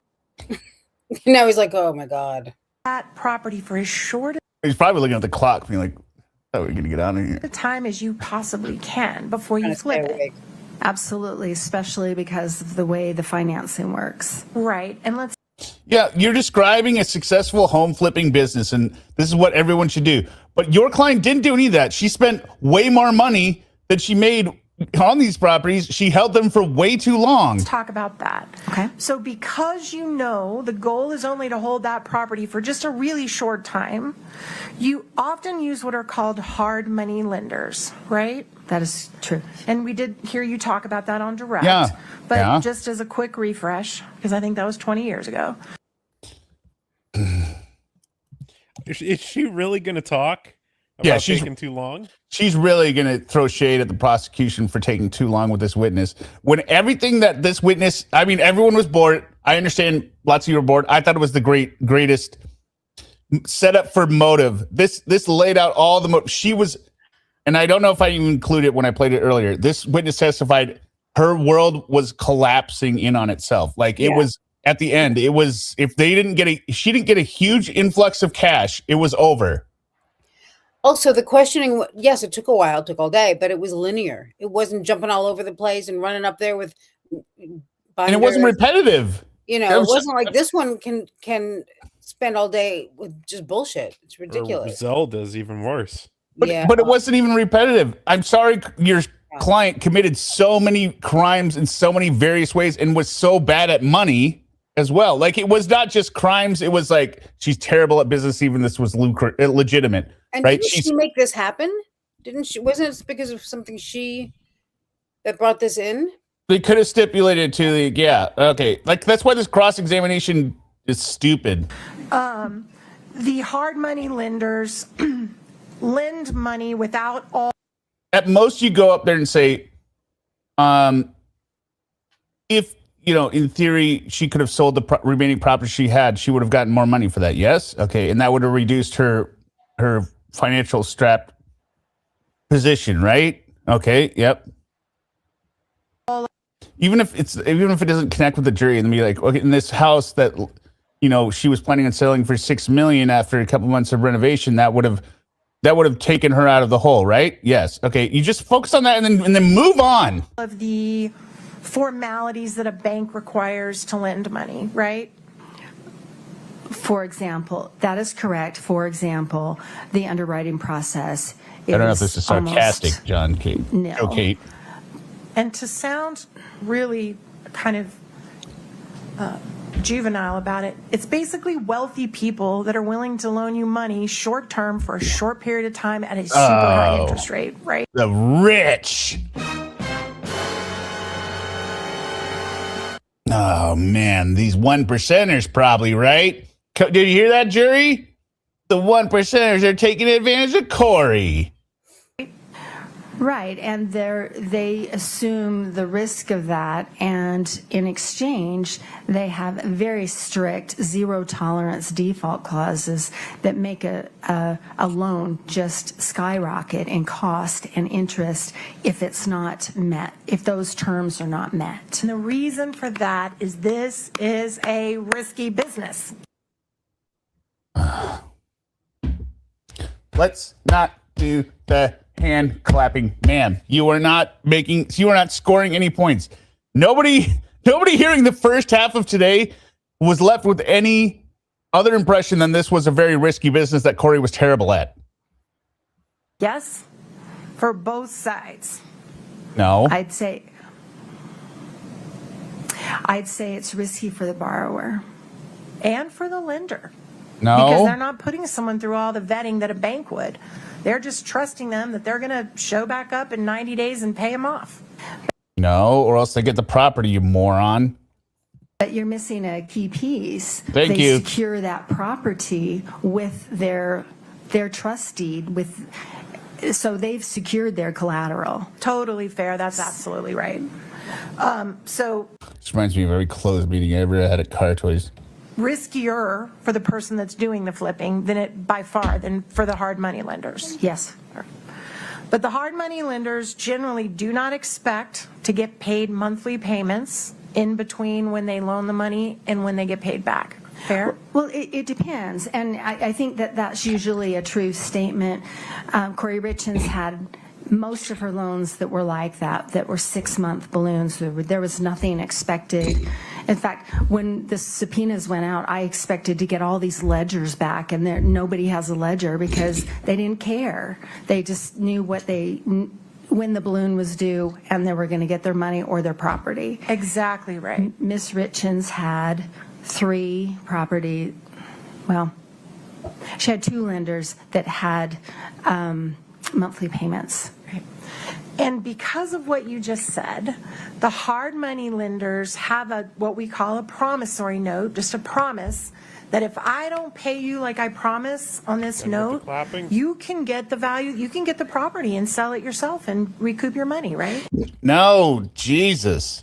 That is the last option. Ma'am, hard money lenders are not doing this to buy property, because if they did, they would just buy the property and sell it themselves. They're doing it for an interest on the loan. Yes, it's risky. You might take some losses because they don't pay you back, and then you have to sell the property again. You might take a little bit of loss in there, right? But you're also, if they do pay it off, you're getting a very good APR turnaround, right? 450 on 400,000. You're getting what is that? 12% in 3 years, 3 months, 6 months. Very good return on investment. On the 12%, it's like 12.5. Sorry. Yeah, there's a promissory note on any kind of a loan. So when you put all those loans up there, they're backed by the collateral, the house. Can you clarify which loans they put up where? Sure. And now I hate it when she does this. Sure. Like, as if you don't know what I'm talking about. No, Gungan. You are trying to make generalized statements. that was a broad statement. So I just want to make sure we're talking about because the loans I put up there are the payday loans, and those are different. I'm talking about the hard money lenders. Okay. When you showed some notes, for example, where I think Matt Strong paid a couple $1 million on one property, somebody else paid $300,000 on another property. All those loans were backed by the property. They were totally secured. For the first position lender, they're totally secured. The others are secured with the property, with the caveat that they are in second, third, and fourth position. For example, the Midway house, the Legacy Way house, the second, third, and fourth position lenders did not recoup any of their funds on that. Okay, well, we'll get to that in a minute. Okay. But Will we? I don't think we will. And also shut up. if Kouri were to And before we get, because I don't know how much of this we're going to go through, but there was something that was in the earlier part when she's going with Max Strong buying the Midway Mansion next, Eric. Midway Mansion. She's like, oh my God, this property's so amazing, right? They can buy it for this, and I put $3 million worth of renos in it, and we can probably sell it for 16. Oh my God, it's so good. You want to do it? Can we do it? We should definitely do it. Do you want to come in on this together? Right? All this bullshit, and then she has to come up with $50,000 earnest money to close on the property, which she doesn't have. So she's asking Mark Strong, do you want to do the $50,000 earnest money? Which directly tanks the defense's theory that, hey, you don't know if, Eric and Eric's business were like, silent partners or whatever, or contributors or investors in Kouri's business. Well, no, we do, because why is she asking Max Strong for $50,000 instead of her husband? Right? The default on a promissory note, and they went after the property. Which also aligns with the text messages from Eric being like, yeah, let's celebrate. You did this without taking any of my money. Right? And took it and sold it. Kouri would owe zero. Because they would have recouped their note from the sale of the property. That's true. She'd owe zero and she would have made zero. Right, but she'd owe zero. That's true. That's true. Yes. No. Okay. She still would have had the expenses she put into the property. Well, plus whatever stupid payday loan she's got in the meantime. I'm sorry. It's probably. She would probably owe zero. I don't know. They could go after her for the residual. I don't know of a situation. Right. The difference between the purchase price of the house and the amount they loaned her, they could go after her for that. Where that happened here, but okay. Did you do any analysis of the average length of time Kouri held the properties before she would flip them? I mean, the way Gungan describes it is this is a zero risk, only upside business model. It is. And yet somehow with this zero risk, only upside business model, Kouri managed to lose almost $1 million.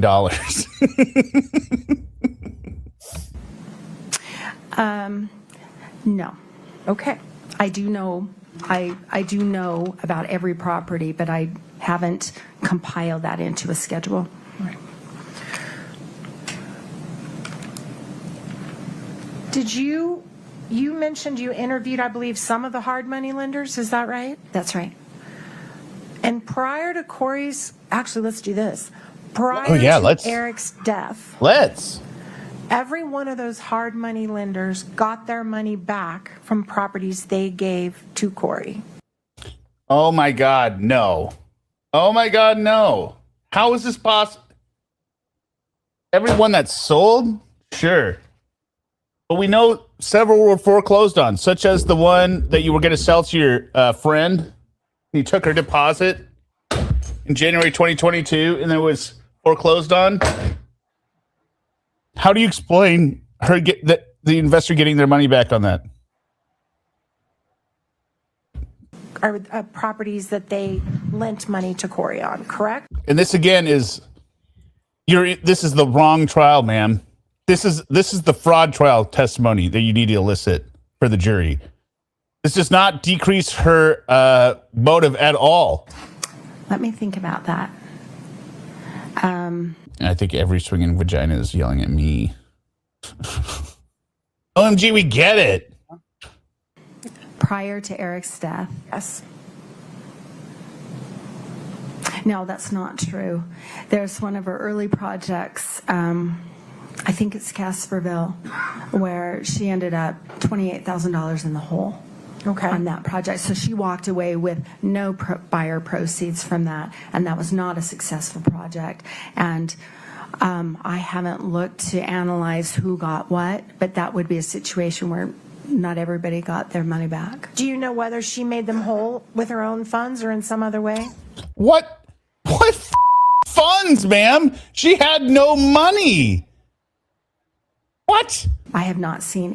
Kouri would have been more profitable working lot pickup at Burger King. Kouri would have been hundreds of thousands of dollars ahead. Oh, yeah. Oh, my God. $100 air by now. It's instead of a nothing air. Yeah. Anything that reflects anything like that. So you don't know? I don't know. No. Okay. So except for one occasion on all these. I mean, yeah, Rob the Eater Pro. Nestor is trying to make this seem. trying to make everyone think this is way too complicated of an explanation above Kouri's competency to understand and execute. Therefore, she should be rejected as irrelevant. There's nobody on that. I mean, if there is somebody on that jury that doesn't understand that you are paying $2,100 a day in loan service fees, and you lost this much in equity, and you are $800,000 in debt, not including the properties, right? I mean, they even showed the amount she owed versus the amount the properties were worth. It was like a difference of like 1.6 million. You just take a quick glance at that thing as a normal person, and you know that there's something very wrong here. Sorry. God, you okay? I was reaching for the mute button. Yeah. Sorry, everyone. It's okay. I'm probably going to start sneezing. This is what happens. It's so annoying. If you press the mute button, you won't. I will. That's what happens to me. No, it'll keep happening. Other deals that were done before Eric's death, all the hard. What are you going to say? Nothing. Next, Eric. Oh, I thought you were going to say something. Money lenders got their money back from the deals they did with Kouri, plus interest. I would say that's probably true, but I may come up with another one. I try not to deal in absolutes. All right, now I want to talk about these bank accounts. Okay. And I appreciate that you were trying to, excuse me. Sorry. I appreciate that you were trying to track insufficient funds, things that popped back. I call them in my parlance bounced checks. That's what I know them as and have done. When you were tracking these, did you ever go back and see how or if or when they were made whole? They weren't made whole. Okay. So the bank continued to keep open accounts where $300,000 worth of checks were bounced. This is my most frustrating argument she does here. And you're saying there's no resolution of that on either side. The bank that sent it, the bank that got it. It's just, they just let her continue to have checking accounts where she bounced over $300,000 in checks. So can I answer your question with a description? So the Navy Federal accounts really never had any significant money in there at any time that I looked at. So there was no like deposit that came in 2 days later that. This is a false assumption. No. Just having I don't have allergies. It's just it's like. Yeah, I don't either. But I do have sneezing fits a lot, actually. Like once a month or something. Yeah, mine are more often than that. But what I was gonna say is this is the worst argument because she's making it sound like they covered $300,000 in NSF checks. No, she didn't run up a $300,000 tab. She wrote $300,000 in checks that kept getting rejected. Yeah. And her lawyer's argument is just like I asked originally. Why are they allowing this account to exist? And then she gives an answer here that Gungan can't understand. Just missed. There was never an attempt to try and cure that check on the Navy Federal side. Let me stop you right I'm allergic to stupid. there. Did you ever follow up and find out if Kouri made the person she wrote the checks to whole with another check out of another account in another way? Well, we're talking about a couple different things. The checks She has no other accounts. that I'm talking about are the ones that she wrote to herself. Okay. She's the payee. So then, can I come back to that question? I'm trying to answer the prior one. Okay, so on the Navy Federal side, no.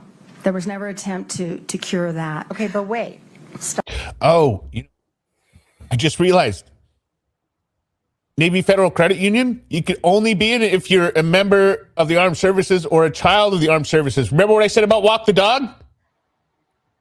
Walk the dog is a military term of walking to the plan.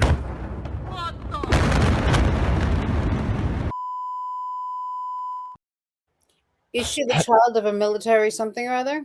She must. That's the only way you can get what account there. God damn, I am so so smart.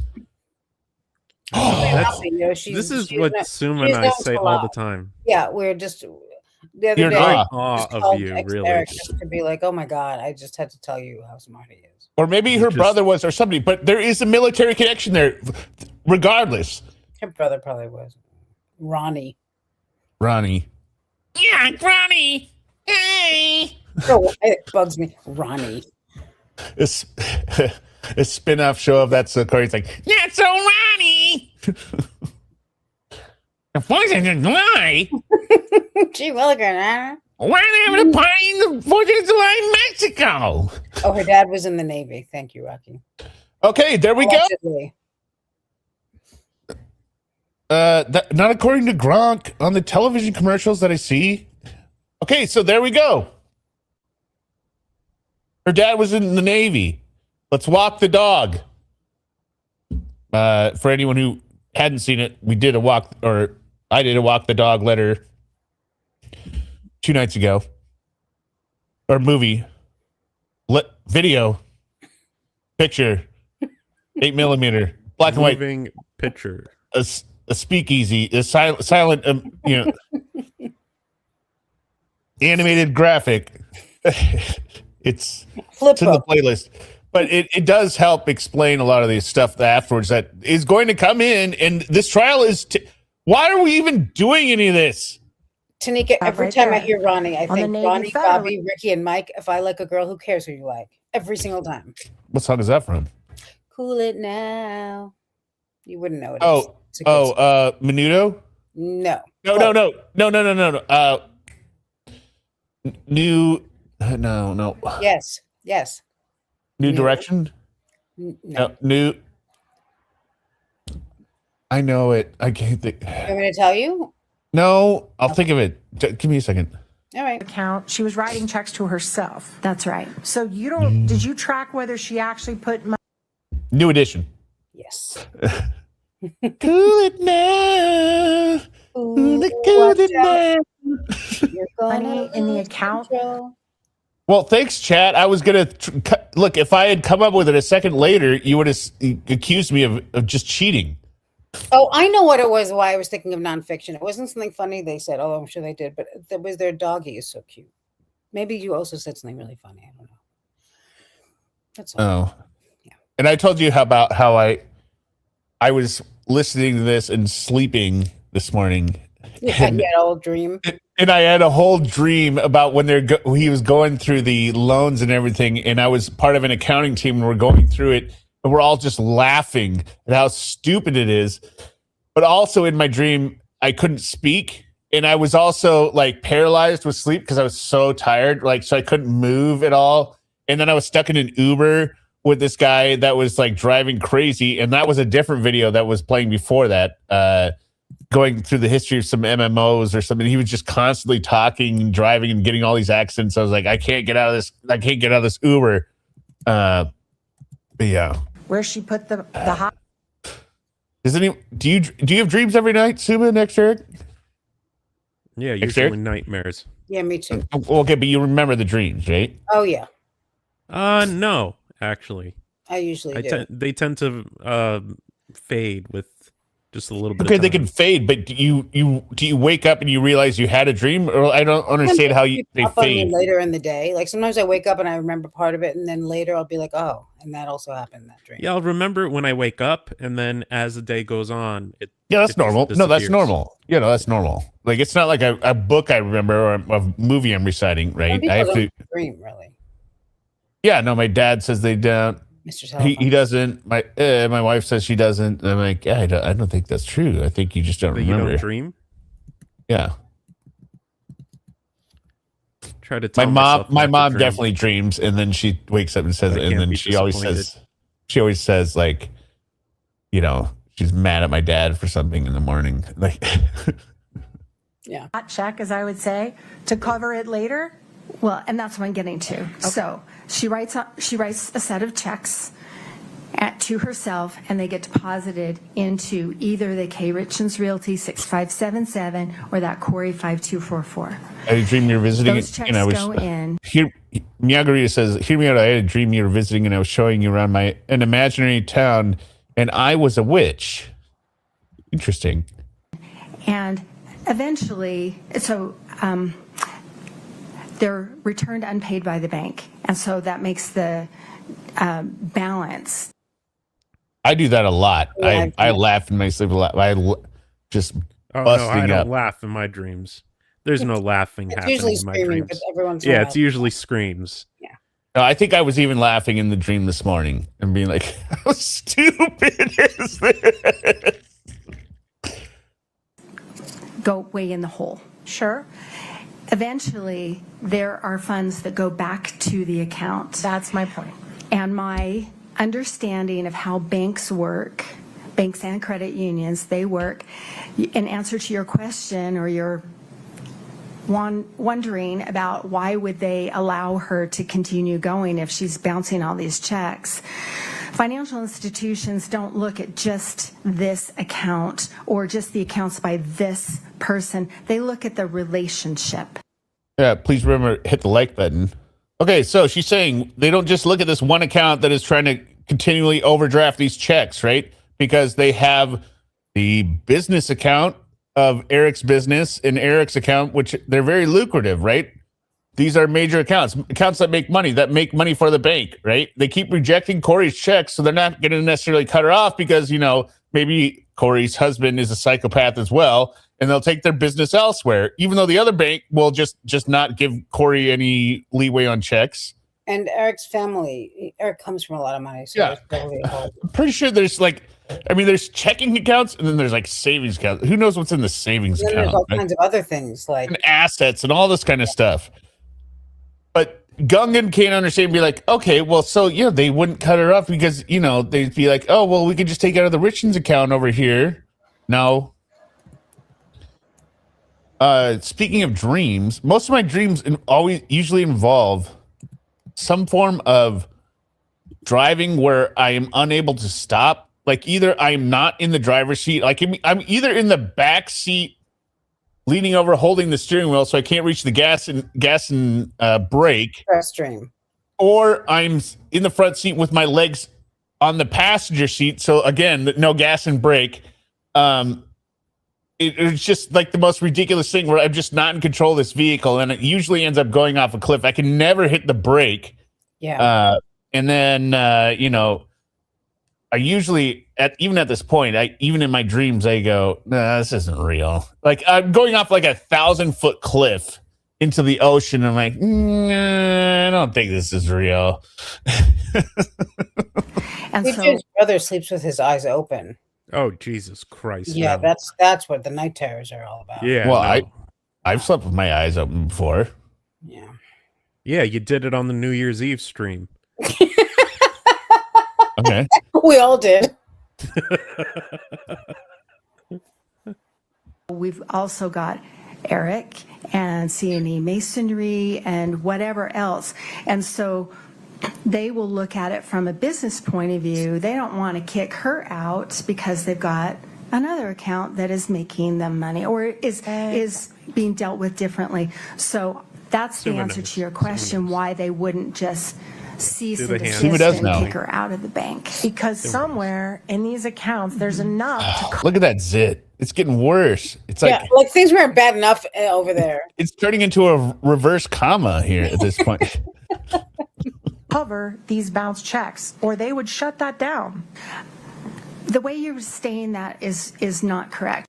Like the way she's breathing upper chest. This is stress, right? You're not breathing when you're relaxed. You're breathing in through your stomach. She's breathing. Ravina and Trevor wonder, like, she's breathing so heavy.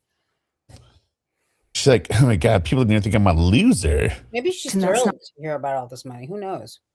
Not what I just said. Okay. They will look at the totality of the relationship. Oh, do you think maybe actually it's anxiousness and like excitedness, thinking like her lawyers are doing work when they're not?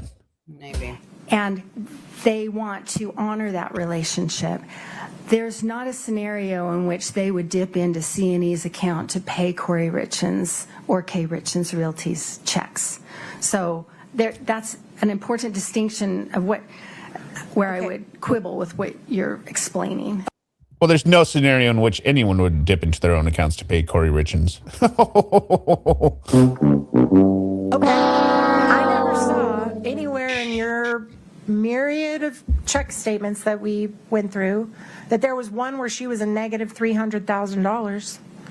Moron, can you not follow the evidence? Could you not follow the very demonstratives? So those checks were covered. Definitely checked. Yes. No, they weren't. Okay. No, could I please explain what the negative 300,000 is? So it's a simple exercise where I looked at the bank account statements and I just added up the transactions that she tried to pay. And not all of those were paid. A lot of those were returned unpaid. So I'm not making any judgment call. I'm not making any conclusion other than looking at that K. Richins Realty account 6577. That is what she tried to pay unsuccessfully. Oh, and I'm almost always naked in some like embarrassing. Yeah, like I'm under some blanket or something, right? I'm caught. If you weren't naked, I would think it was weird. No, I'm caught somewhere like out in the open. I'm like, oh, I need to go over here, but then like I'm under some blanket, and then I just like, oh, I got to get over to this other spot, and then for some reason I have no clothes. Then I have to just kind of like run around naked, and I'm like, ugh. Every swinging vagina, $4.99 super sticker. Thank you. Without a fee. And then other funds went into that account subsequently. Right. Every time. Well, eventually, yeah. Okay. That's Yes. it. All right. Now Corey's like, yeah, I was a super business bro, man. I was a super successful business tycoon. Look at that gap in her hair there. That's interesting. She let it slip this morning. She didn't get it perfectly bound over. All right, I'm gonna have to dip. Sweet dreams. Well, I'm gonna have to dip too. Seriously, we're just gonna leave Suma up here. Yeah. Just leave Suma. Suma Everyone, knows. all the things I know. Suma knows. But I Go to guess the dentist tomorrow. we're not gonna play your outro. I can play a little bit of it here a sec. Yeah. Kayla Marie. Come on. You know you want little baby girl, right? Here we go. Come on. Kayla Marie. You know you are my precious baby girl. That's right. From the 2-minute mark on is the perfect part. Yeah. I got to cut that down. Yeah. All right. Bye, All right. bro. Kiss your finger. Kiss your finger. Leo. I want to suck on your nipples. Come on, bro. He dipped off too early to respond. Yeah, he's no fool. I also noticed when you're putting up all these accounts, I didn't see any of Eric's. Did you analyze how much money Eric had? I did look at their family accounts, and their family account, when I'm looking at an account, it's really easy to try and get kind of cadence or an understanding of how remotely that account is used and the list. characteristics of that account. The family account, as opposed to the K. Richins Realty and Kouri's personal account, was consistent. It always had a balance. That's where Eric's paycheck went in. Let me stop you right there. Mm-hmm. Apart from Eric's paycheck, where else did all the money from the family account come from? This is so stupid. You're not going to convince anyone that Kouri was pouring money into this account. Apart from Eric's paycheck. There were distributions that came in from Eric's work, and there were occasionally, I know you've asked me this question before, and Kouri Richins did not put more money into that account than Eric Richins did. Did she put a lot of money into that account? Did she even put more money into the account than she took out? That's what I want to know. She did put a lot of money into it, yes. And that account was used for family, for paying mortgage, for paying trips, all their personal expenses, right? Not all of them, but that is the family account. That's where the kids' expenses were paid. Not all credit cards were paid from there because not all credit cards were family credit cards. And Kouri was regularly contributing to that account out of her business accounts. Well, she stole $250,000 to start with, so she has some money to put in there. I would not agree with that statement. Oh, no. Defense, what are you doing? Okay.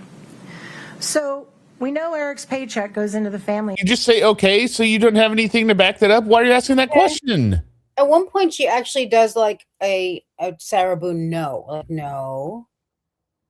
Yeah. No, I mean, they do that frequently. That's what about the other accounts you mentioned for Eric? You said Eric had a separate account. There was a personal checking account, and I had reviewed that initially. It looked like it was squarely Eric's account, and the 5244 was squarely Kouri's personal account, and so I kind of set those aside.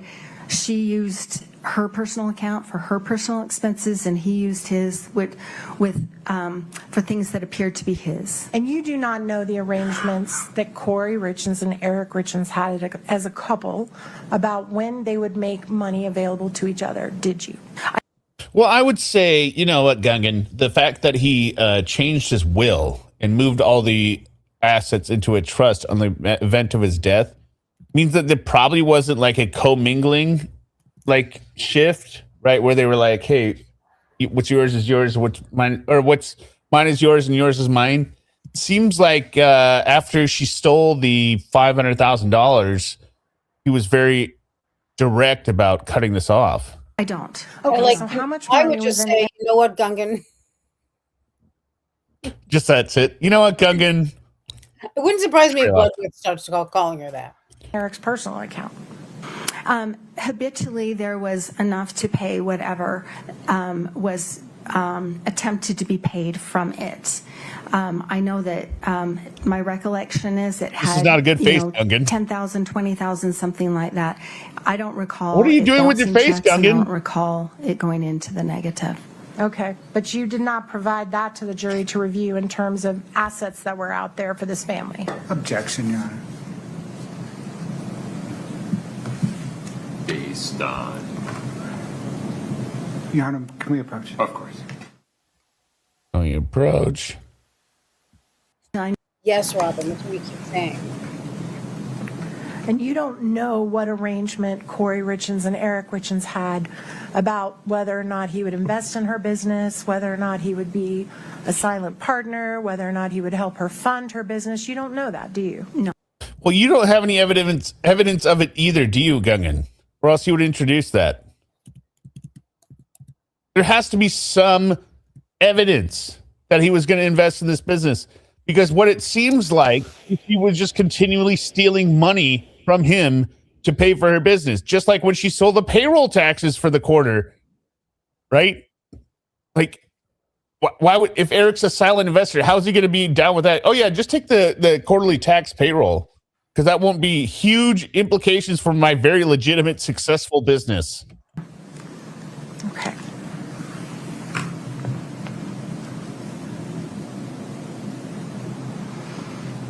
All right. I want to talk a little bit about Is this the deposit? the Barney house. Yeah, Chelsea okay. This is the last part of it, and then we'll get to the redirect, and then we're going to end Barney's it. house. You guys spent a couple hours on that, or about an hour and a half on that today in direct. Yeah, only because you brought up foundation, and then we went through the text, you moron.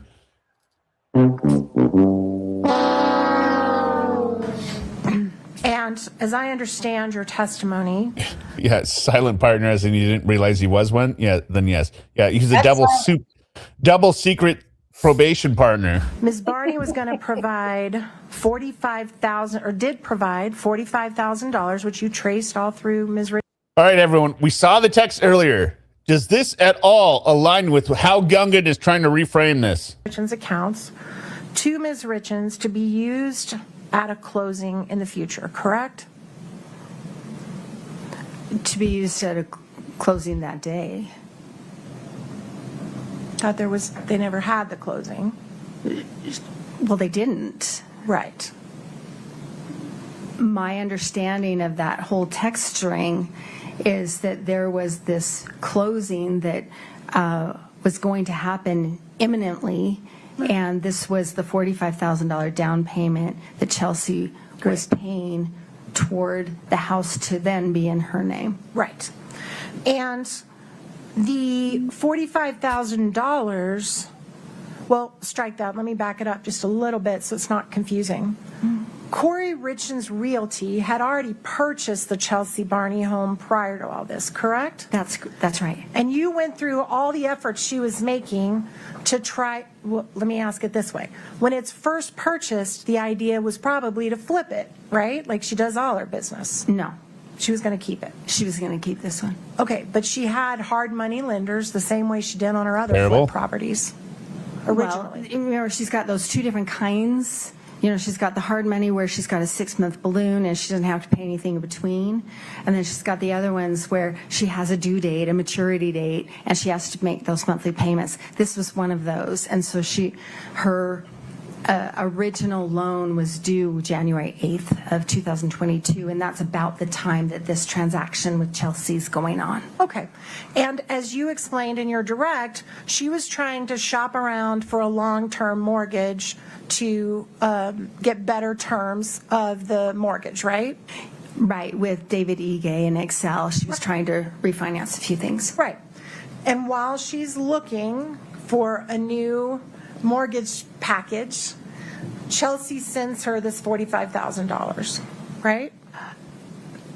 No. For the down payment. I think I could be wrong about this. She had been dealing with David Ige since August and September of 2021.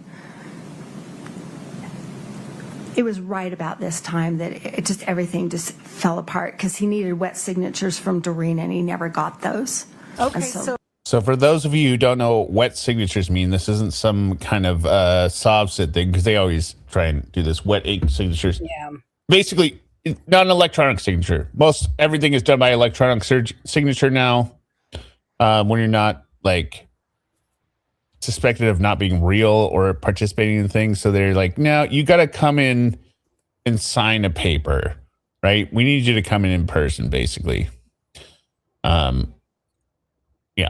everything Try fell to apart. focus on my question if you can. Okay.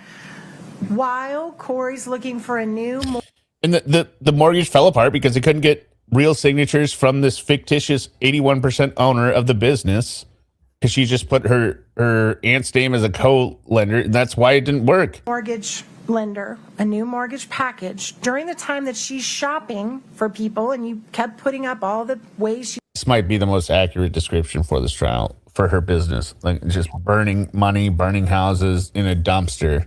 Just a big. she's trying to get Well, new crap. lending. That's when Chelsea provided to Corey the $45,000. I don't know. I don't know what she's thinking. I don't know what she's doing. What I can say in response to your question is that I'm aware that she had been dealing with David Ige on a number of properties over a number of months. I don't know who else she might have been shopping, looking for a new loan. I know that she had a deadline and she had extended that loan. Okay, I thought you said she was shopping with Excel. She was. Okay, so that's one person she's shopping for, right? Are there evidence of anyone else, ma'am? You brought that up. I'm not trying to argue with you. No, you brought Okay? it up, I thought. I'm trying to understand. Well, no, the defense attorney is. This is such a loser line of questioning. What are you doing? Stand and answer your question. You said she's shopping to all these lenders. I don't know that. I know that she was consulting with David. Yeah, now defense. Now you're gonna have to bring up something showing she was exploring other lenders because you just backed yourself into a hole. It could have been maybe before this. She had other ones, but now you pressed it, and now you're gonna have to bring it. David Ige and had applied for a loan to refinance a number of properties through him. Okay. And there were 3 different phases with him trying to get that funding. Jesus. Doreen was brought in trying to get that funding, and it did not come to pass. Exactly. Wait till Suma sees it. So the $45,000 was not put in a trust account at a closing firm, right? It was Suma will never not laugh at it. Always funny to me. But it's the test. I could be like, she's not looking at the screen yet. I know. given just to Corey. That is true. And Wait, please Okay. wait and let me just ask my Sorry. questions. my apologies. So the $45,000 is given to Corey, not in trust. Remember those videos? Like the videos with like the hand and the boob boob that looked like a tomato? The diversity boob. Yeah, the diversity booth. Not to be held was given to Kouri, correct? That's right. Okay. As long as Kouri Richins shows up at the closing, whenever it's set, with $45,000, in the other channel. You will not. Except for the channel that originally hosted it a decade ago. But right, but they're not putting it over a trial. I guarantee you, this is a channel exclusive aside from that. And they didn't add the blurring or the Miss Vagina underneath. because theirs is not a family show like ours. Right, exactly. We're a family show. Mm-hmm. Complied with her agreement with Chelsea, correct? Oh my God. So I missed this part. This is such a stupid argument. Not to be held was given to Kouri, correct? That's right. Okay. As long as Kouri Richins shows up at the closing, whenever it's set, with $45,000, she's complied with her agreement with Chelsea, correct? So I'm not in real estate or real estate law or anything, but I'm pretty sure this is illegal. You cannot float funds from one client to another for different real estate transactions. You can't take the deposit from one client, pay off fees for another property, and then later come up with the $45,000 to pay off the down payment of this other. Like, that's why it should be an escrow. This is not legal. Yeah, this is illegal. But the way I can't wait for this to be their defense in the fraud case. when the prosecutor just goes up and like, you can't use funds from one client's property for another, right? Okay. I suppose. Yeah, it is Ponzi scheme. The problem is, at no point do I believe Kouri ever had more investors coming in. Like, she didn't have these $45,000 deposits from clients coming in more than she was doing distribution. She was just Ponzi scheming herself into payday loans. That would be true. So if Kouri knows that she's got money coming prior to that closing that will more than cover the $45,000. And how does she know that unless she knows she's going to kill Eric? Right? Yeah. And she uses the money quickly to pay some quick debt. She still hasn't violated her agreement with Chelsea if she shows up at the closing with $45,000, correct? Your Honor, foundation. Overruled. Go ahead. I believe some of that requires a legal conclusion. I'm not a lawyer, and that's for the jury to decide. Excellent answer. Excellent answer. If in that scenario that you've described, that would be her kind of floating that money. Yes, Right. floating Just saying, it. I know eventually I have to come up with $45,000. Right. So in your scenario, okay. Right. Never. Also, blood work. I hope this is the defense in the fraud trial because this is so stupid. Like, yeah, you're exactly right. Uh-huh. Next question. Chandler Halderson is a liar. And then what happened before they got to the closing? Do you happen to know? I'm sorry, that's a big ambiguous question. No, I don't. Okay. I don't know what you're after. Do you know whether Kouri was arrested before they were able to do the closing? Kouri was arrested 14 months later. Are you talking about the closing on Chelsea Barney's house? I think what you're asking me is, so Chelsea Barney gave her the money in January of 2022. Mm-hmm. Eric died in March of 2022. Kouri was arrested in May of 2023, coming out of the title company in which she borrowed $95,000, using that home as collateral.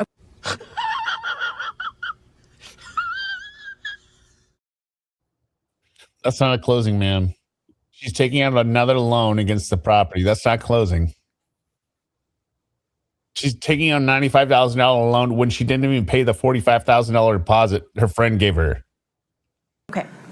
Along with the Roy house that Kouri also owned. and then she used that $95,000 for debt payments of her own. Okay. So is that the close? Okay. She's like, okay, you can just stop talking. Okay. Just I stop. also hate Okay. when she says it. That's fair. Thing you're talking about? Yes. Okay. Yes, just All stop right, talking. So then I want to talk to you about the HELOC. Oh my God. Kate- No, we're going past the HELOC. We're going to go to. On auditing her business. No, I think that would have been a benefit to her. This is also very bad. This argument that, hey, nobody was helping it. No, nobody was like, there's no forensic accountant looking at Kouri's business back in these years. So she couldn't have known she was losing all this money. 2022, Well, then when you reviewing people stepped in. Kouri's business for her. Look, and you know it's bad. Look at the prosecutor's face. Be like, is this where you're going with this? You're going to say she's so stupid? She didn't even understand she was losing millions of dollars? And doing what you've done here today. I doubt very much that there was much of any of that. There's no QuickBooks evidence that I can find. I don't see any. I have not seen any ledgers. The stuff that Kouri Richins submitted to her CPA was on spreadsheets, and it was very, very detailed. It just wasn't correct. Okay. So. The prosecutor's face. Look at his face right here. Just like. And you certainly concede that what you're He's doing like, here look at the today guy is like- looking What? He's looking like, are you hearing what I'm hearing? Yeah, he's like, I can't believe they're eliciting this testimony. backwards in time and trying to analyze things that happened in the past with someone you've not been able to talk directly to, correct? I haven't. That is correct. I'm not. You don't need to talk to her to know the numbers. This is what. He's acted out every emotion. Yes. Suma. Yeah. This is the argument I had monthly as an accountant at a private business, right? This was there was I would do the math, show them the math and the reality, and there was always some bullshit thing of like, well, you didn't meet with this person, right? To ask about, like, why would that matter? Like, what's the point of having someone? You can ask this person that you're telling me to talk. I should have talked to right here before this meeting. He's right here. He can explain how what he's doing now is going to change, but based on it not changing, this is what the answer is. So it doesn't really matter. I don't need to have any human input of an explanation of like, oh, I'm going to do this. These are the numbers. I don't get it. Spoken to Kouri Richins. So you don't see in all the hundreds and thousands of documents that you reviewed to come up with your conclusions today, you never saw any suggestion that there was someone auditing her business? No, I think that would have been a benefit to her. Yes. Sure. Such a good response. And Gungan's got to be thinking like, Right into it. I got roasted on that one. You never saw anybody doing a profit and loss analysis by property in her company, in her business for. No, and Kouri wasn't tracking the details by it. I mean, just come on. You're a business owner. She's a multi-million business owner. Multi-million dollar business owner. Right? She can't spell million. It's Milio, but I love them. Milli Vanillio. just because you are so bad at business does not mean that you shouldn't have like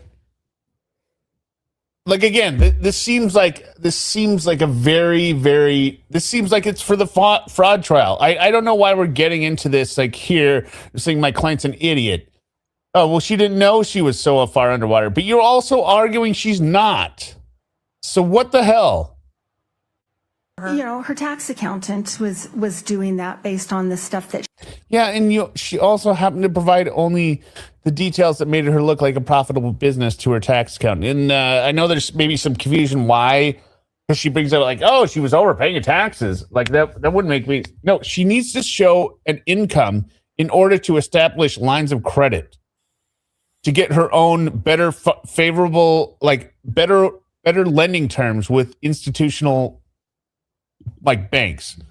Like, oh, this business bring in 600,000 last year. Bring in 1 million last year. Okay, so we can do a loan, right?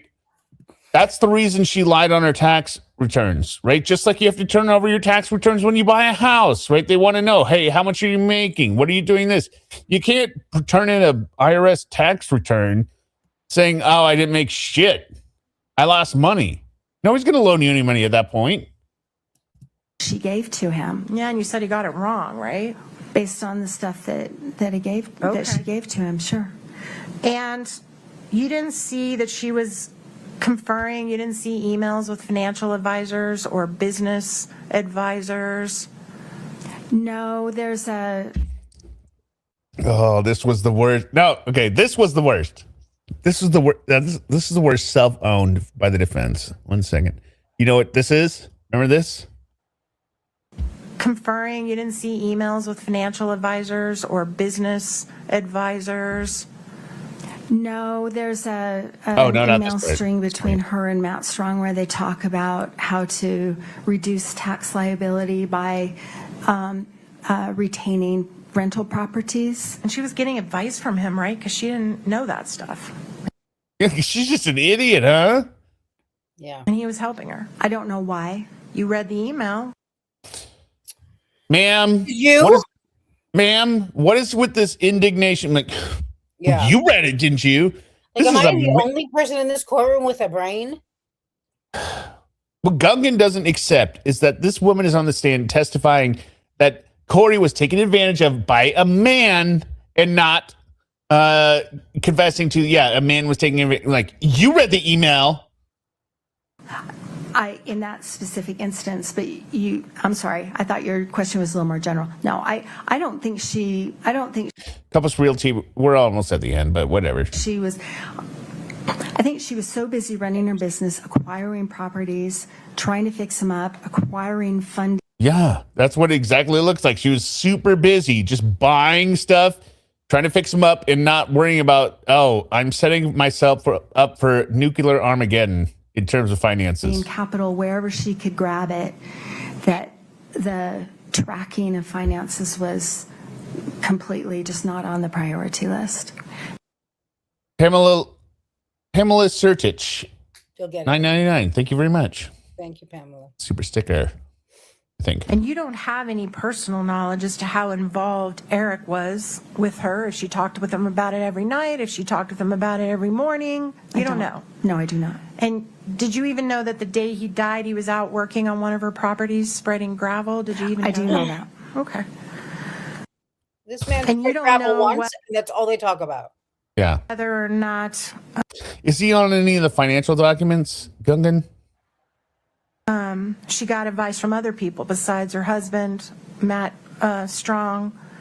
You don't know. I don't. Objection, Your Honor, misstates the testimony. Overruled. The jury can hear both pieces of what Ms. Carrington just said. And speak. I like his response versus Gungan's always being like, he's just like this. Thumbs up. All right. Oh, I think Pamela wants Miss Vagina for her money. I got you, Judge. Oh, you want Miss Vagina? I mean, I could be putting words in her mouth, but that's how I see it. Oh, well, there's Miss Vagina. You want Miss Vagina over Gungan? That'd probably be working better. Matt Strong, there was one thing I did want to bring up. Katie, just for the witness only, Your Honor, could we please pull up Exhibit 1066? Did you review this when you were looking at all of your documents? Yes, I did. And you relied upon this in terms of making conclusions about potential rehab of the Midway Mansion? I did, absolutely. Okay, Your Honor, I move to admit Exhibit 1066. No, we've got to get to the questions at the end here with, I think Mr. Penis is even funnier. Wah, wah. Also, because he kind of almost melts, so like he takes me by surprise. Yeah. I like his teeth.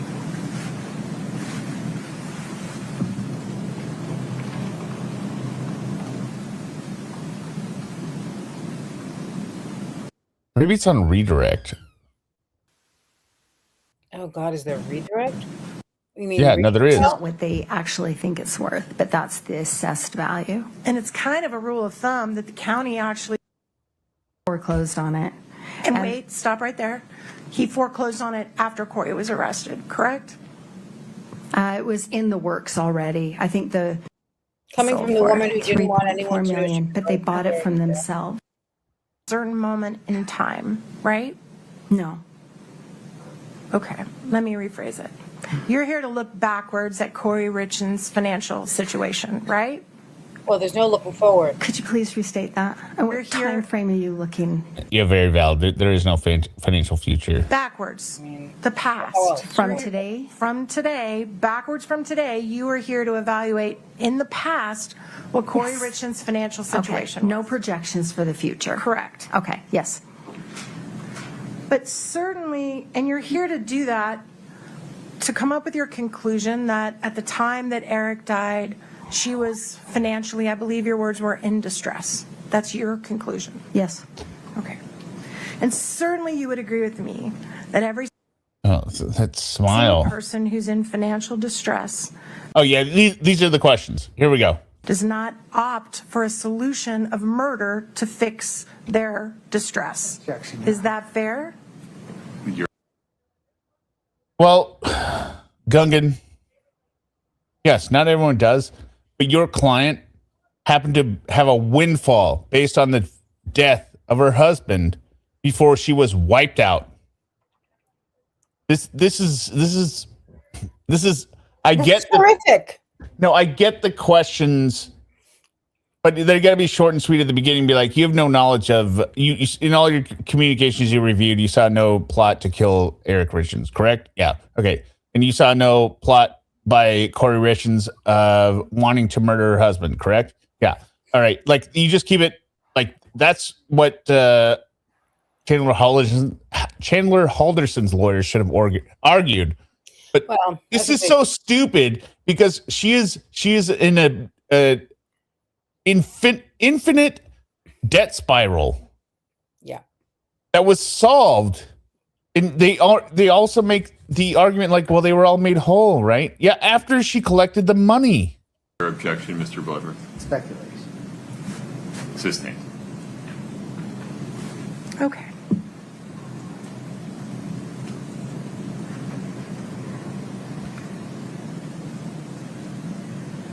If in fact Ms. Richins was in financial it's not distress, Out of her head. that does not, you're not here to say she killed her husband, are you?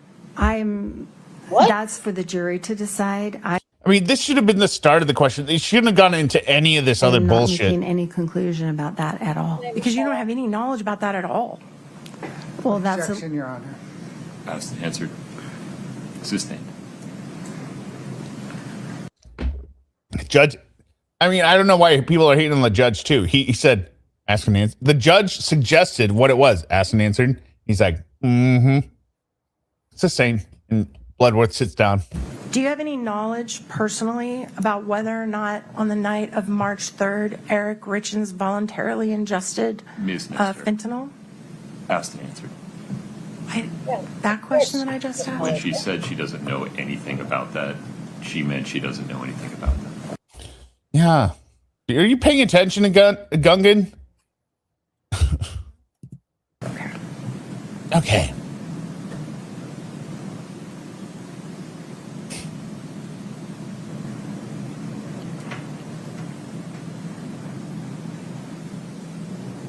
And nothing in all the 100 and some thousand pages.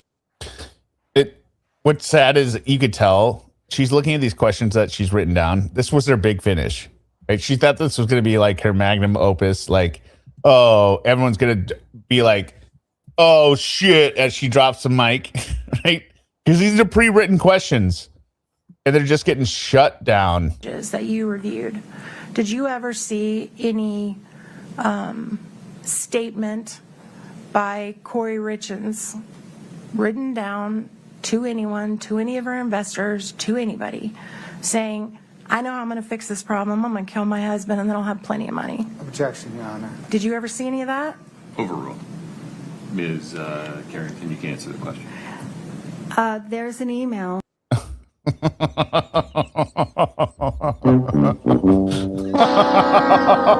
Like she can't help herself. She's got to sit up there and just to make things worse. Just dig that hole.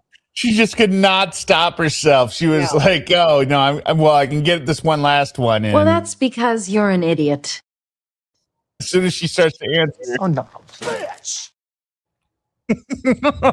Come on. Between her and Mount Strong, where she talks about the inconvenience of being married. Oh no, bitch.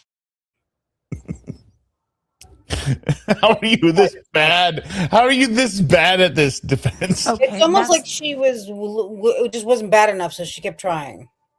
Well, I think I was thinking this the other day, and I probably said it on the last stream. You never want to ask the question you don't know the answer to, but this defense team has convinced itself it is so smart, it knows the only answer that could possibly be true. Or and so therefore ask the question. Or that the jury is that stupid. I don't think they've asked one question they knew the answer to, or it doesn't seem that way. No, but I mean, they have to, I mean, assuming they're not complete morons, they have to have been formulating, we know what this answer will be to this question. They don't seem to know the details that well.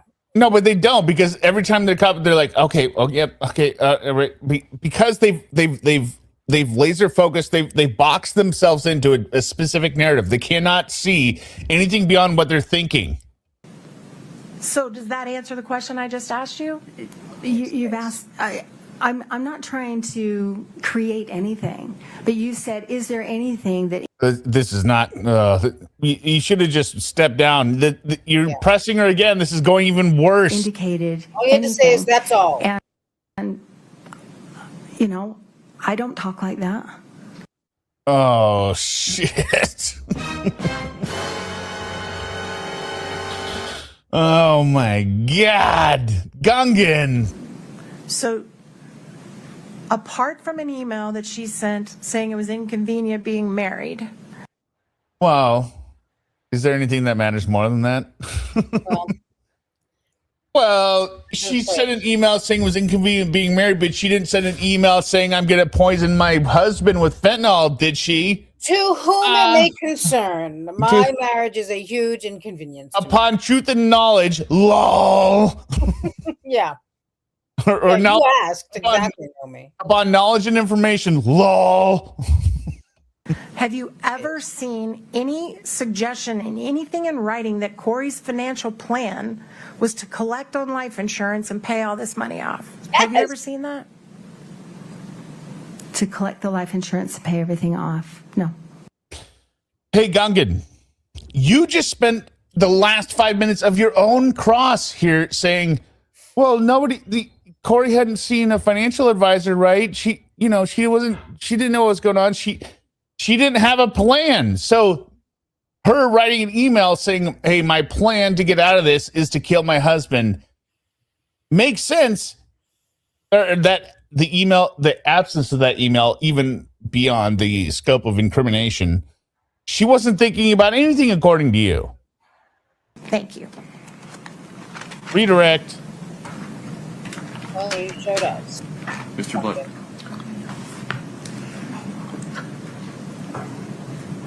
Please remember to hit that like button. And if you enjoy this kind of content, even though this stream is kind of shit with the videos that I had going on there, not because of my guests and co-hosts, right? They're awesome as always, but it's all because of me. It's all me. No. It's all good. No, I was saying like the because of me. People get so mad with anything that goes wrong, right? So, but if you enjoy this kind of commentary, go ahead and check out the other playlists. That's what I'm saying. This stream is content independent. Every stream is basically the same, right, Suma? That's what I'm saying.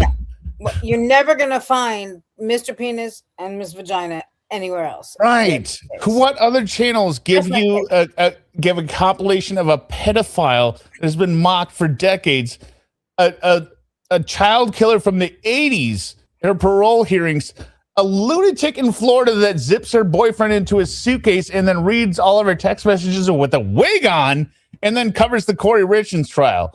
All right, here we go.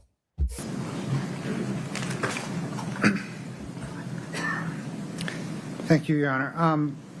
Ms. Carrington, in analyzing Kouri Richins and K. Richins Realty's finance, did you see any evidence that Eric Richins or C&E was investing in her business?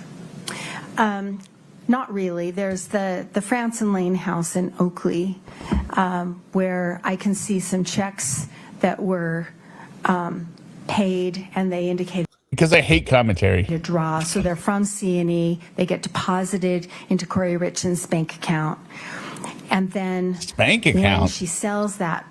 Did you hear spank account? Yeah, of course.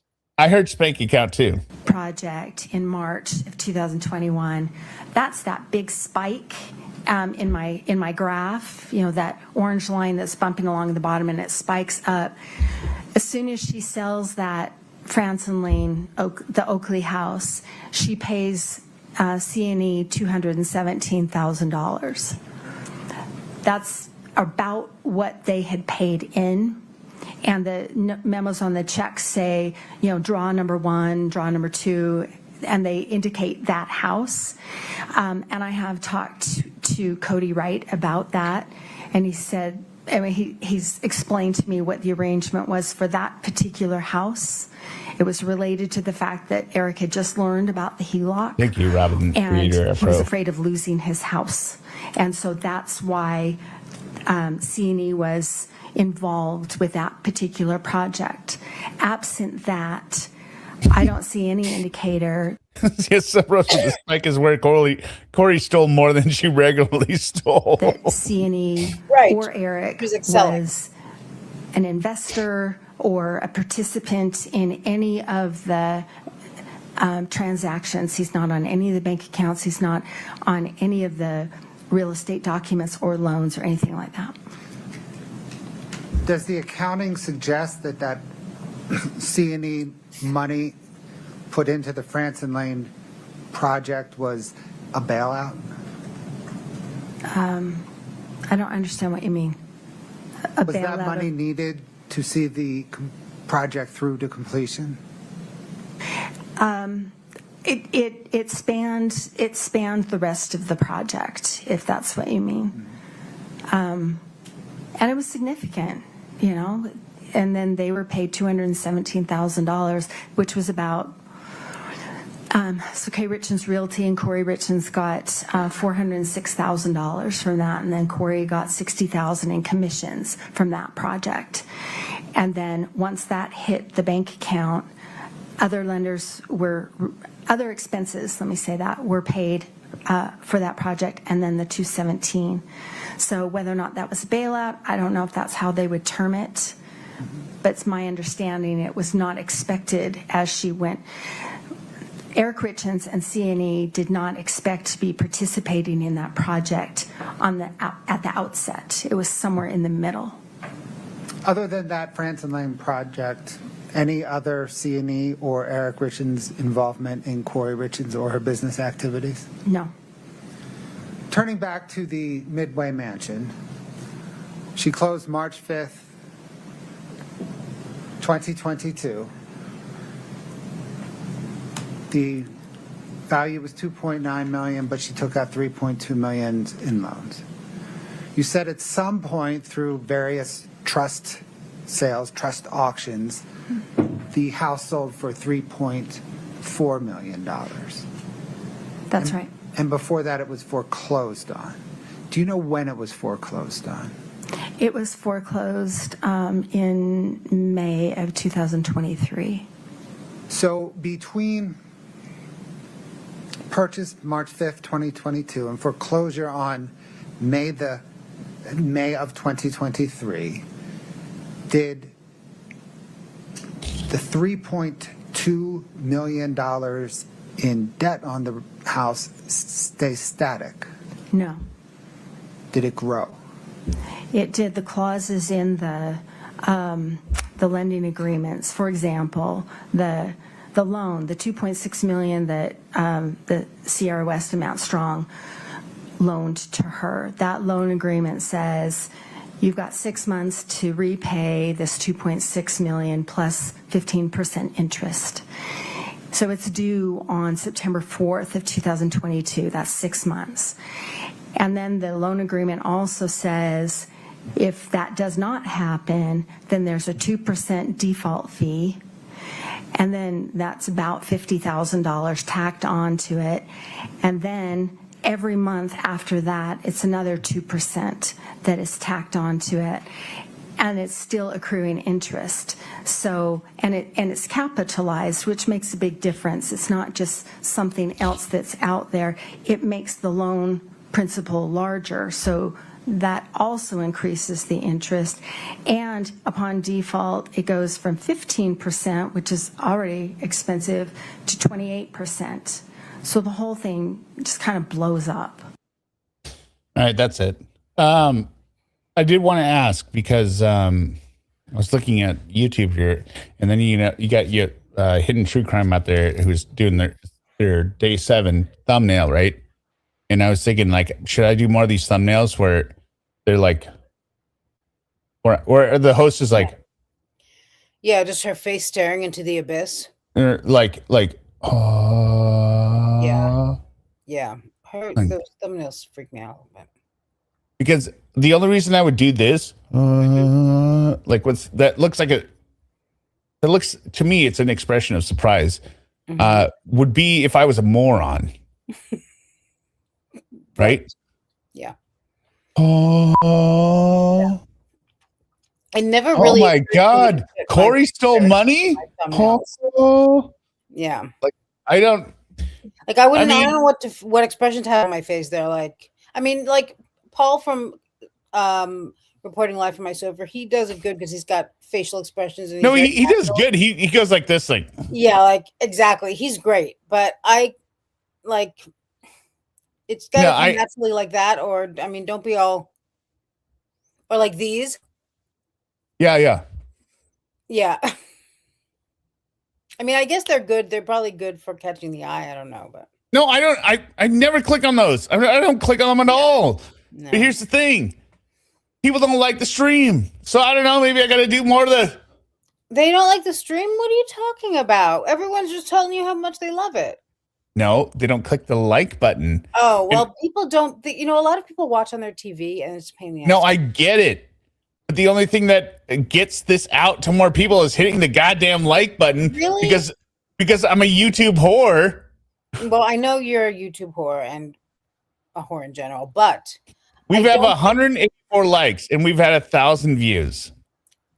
Right, but I don't think that I don't listen. What the fuck do I know? But I don't think it's the like. I think it's the engagement, the length of time that people watch. And please understand, I'm not saying this because I want to be like rich or something. It makes me no more richer with. Yeah, you're just competitive. You're just no. It's to get people to watch the Lorne content. I know you. All right, you're a man with a mission. I have a mission. I'm a disciple on a mission to get people to finally watch the greatest content on YouTube. Oh wow, my thing is oh God, my thing's messed up. I can't even end the stream here. Thank you, StreamYard. Yeah, StreamYard's so great. Give him 5 minutes, Queen. Yes, Queen. StreamYard, so great. Why don't you just alt tab? I can't alt tab because that's a useful feature. StreamYard doesn't allow that. I'm here up twice. I'm twice. I'm out. This one I got to remove. This one? Am I still here over here? Oh my God. It's echoing. I'm going to remove this one. No.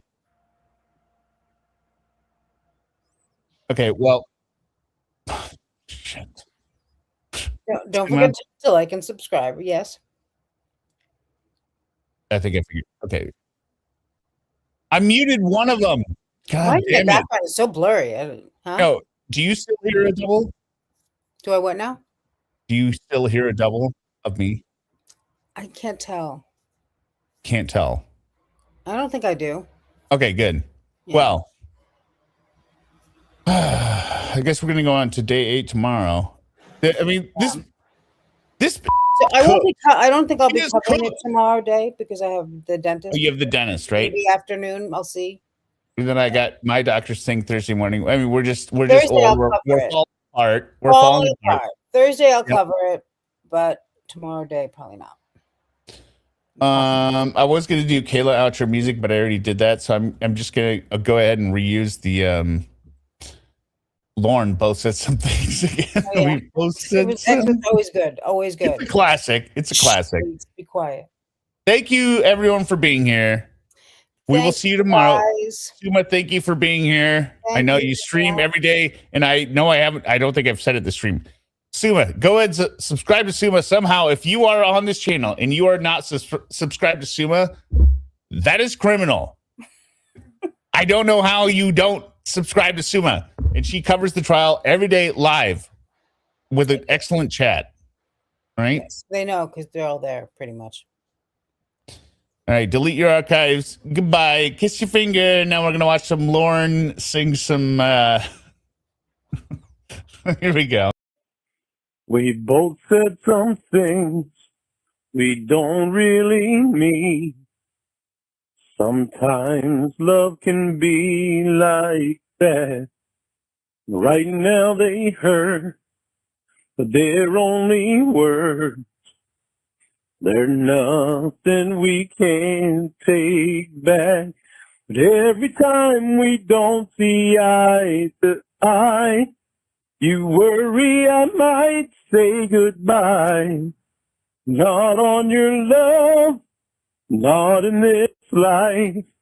Could I ever leave? I wouldn't think twice of letting you go. By now you should know I need you too much. Not on your love, no way in this world could I ever live without you, girl. When times get tough, I'm not giving up, not on your love. When we started out, we made a vow not to sleep till we settled the fight. There have been times we've seen the sunrise, but it always worked out all right. Even in the darkest hour before dawn, I've never thought of moving on. Not on your love, not in this life. Could I ever leave? I wouldn't think twice of letting you go. By now you should know I need you too much. Not on your love, no way in this world could I ever live without you, girl.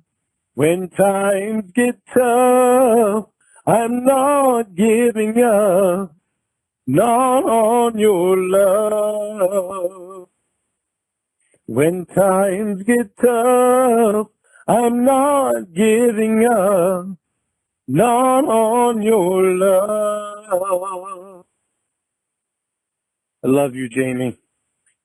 Voice my precious.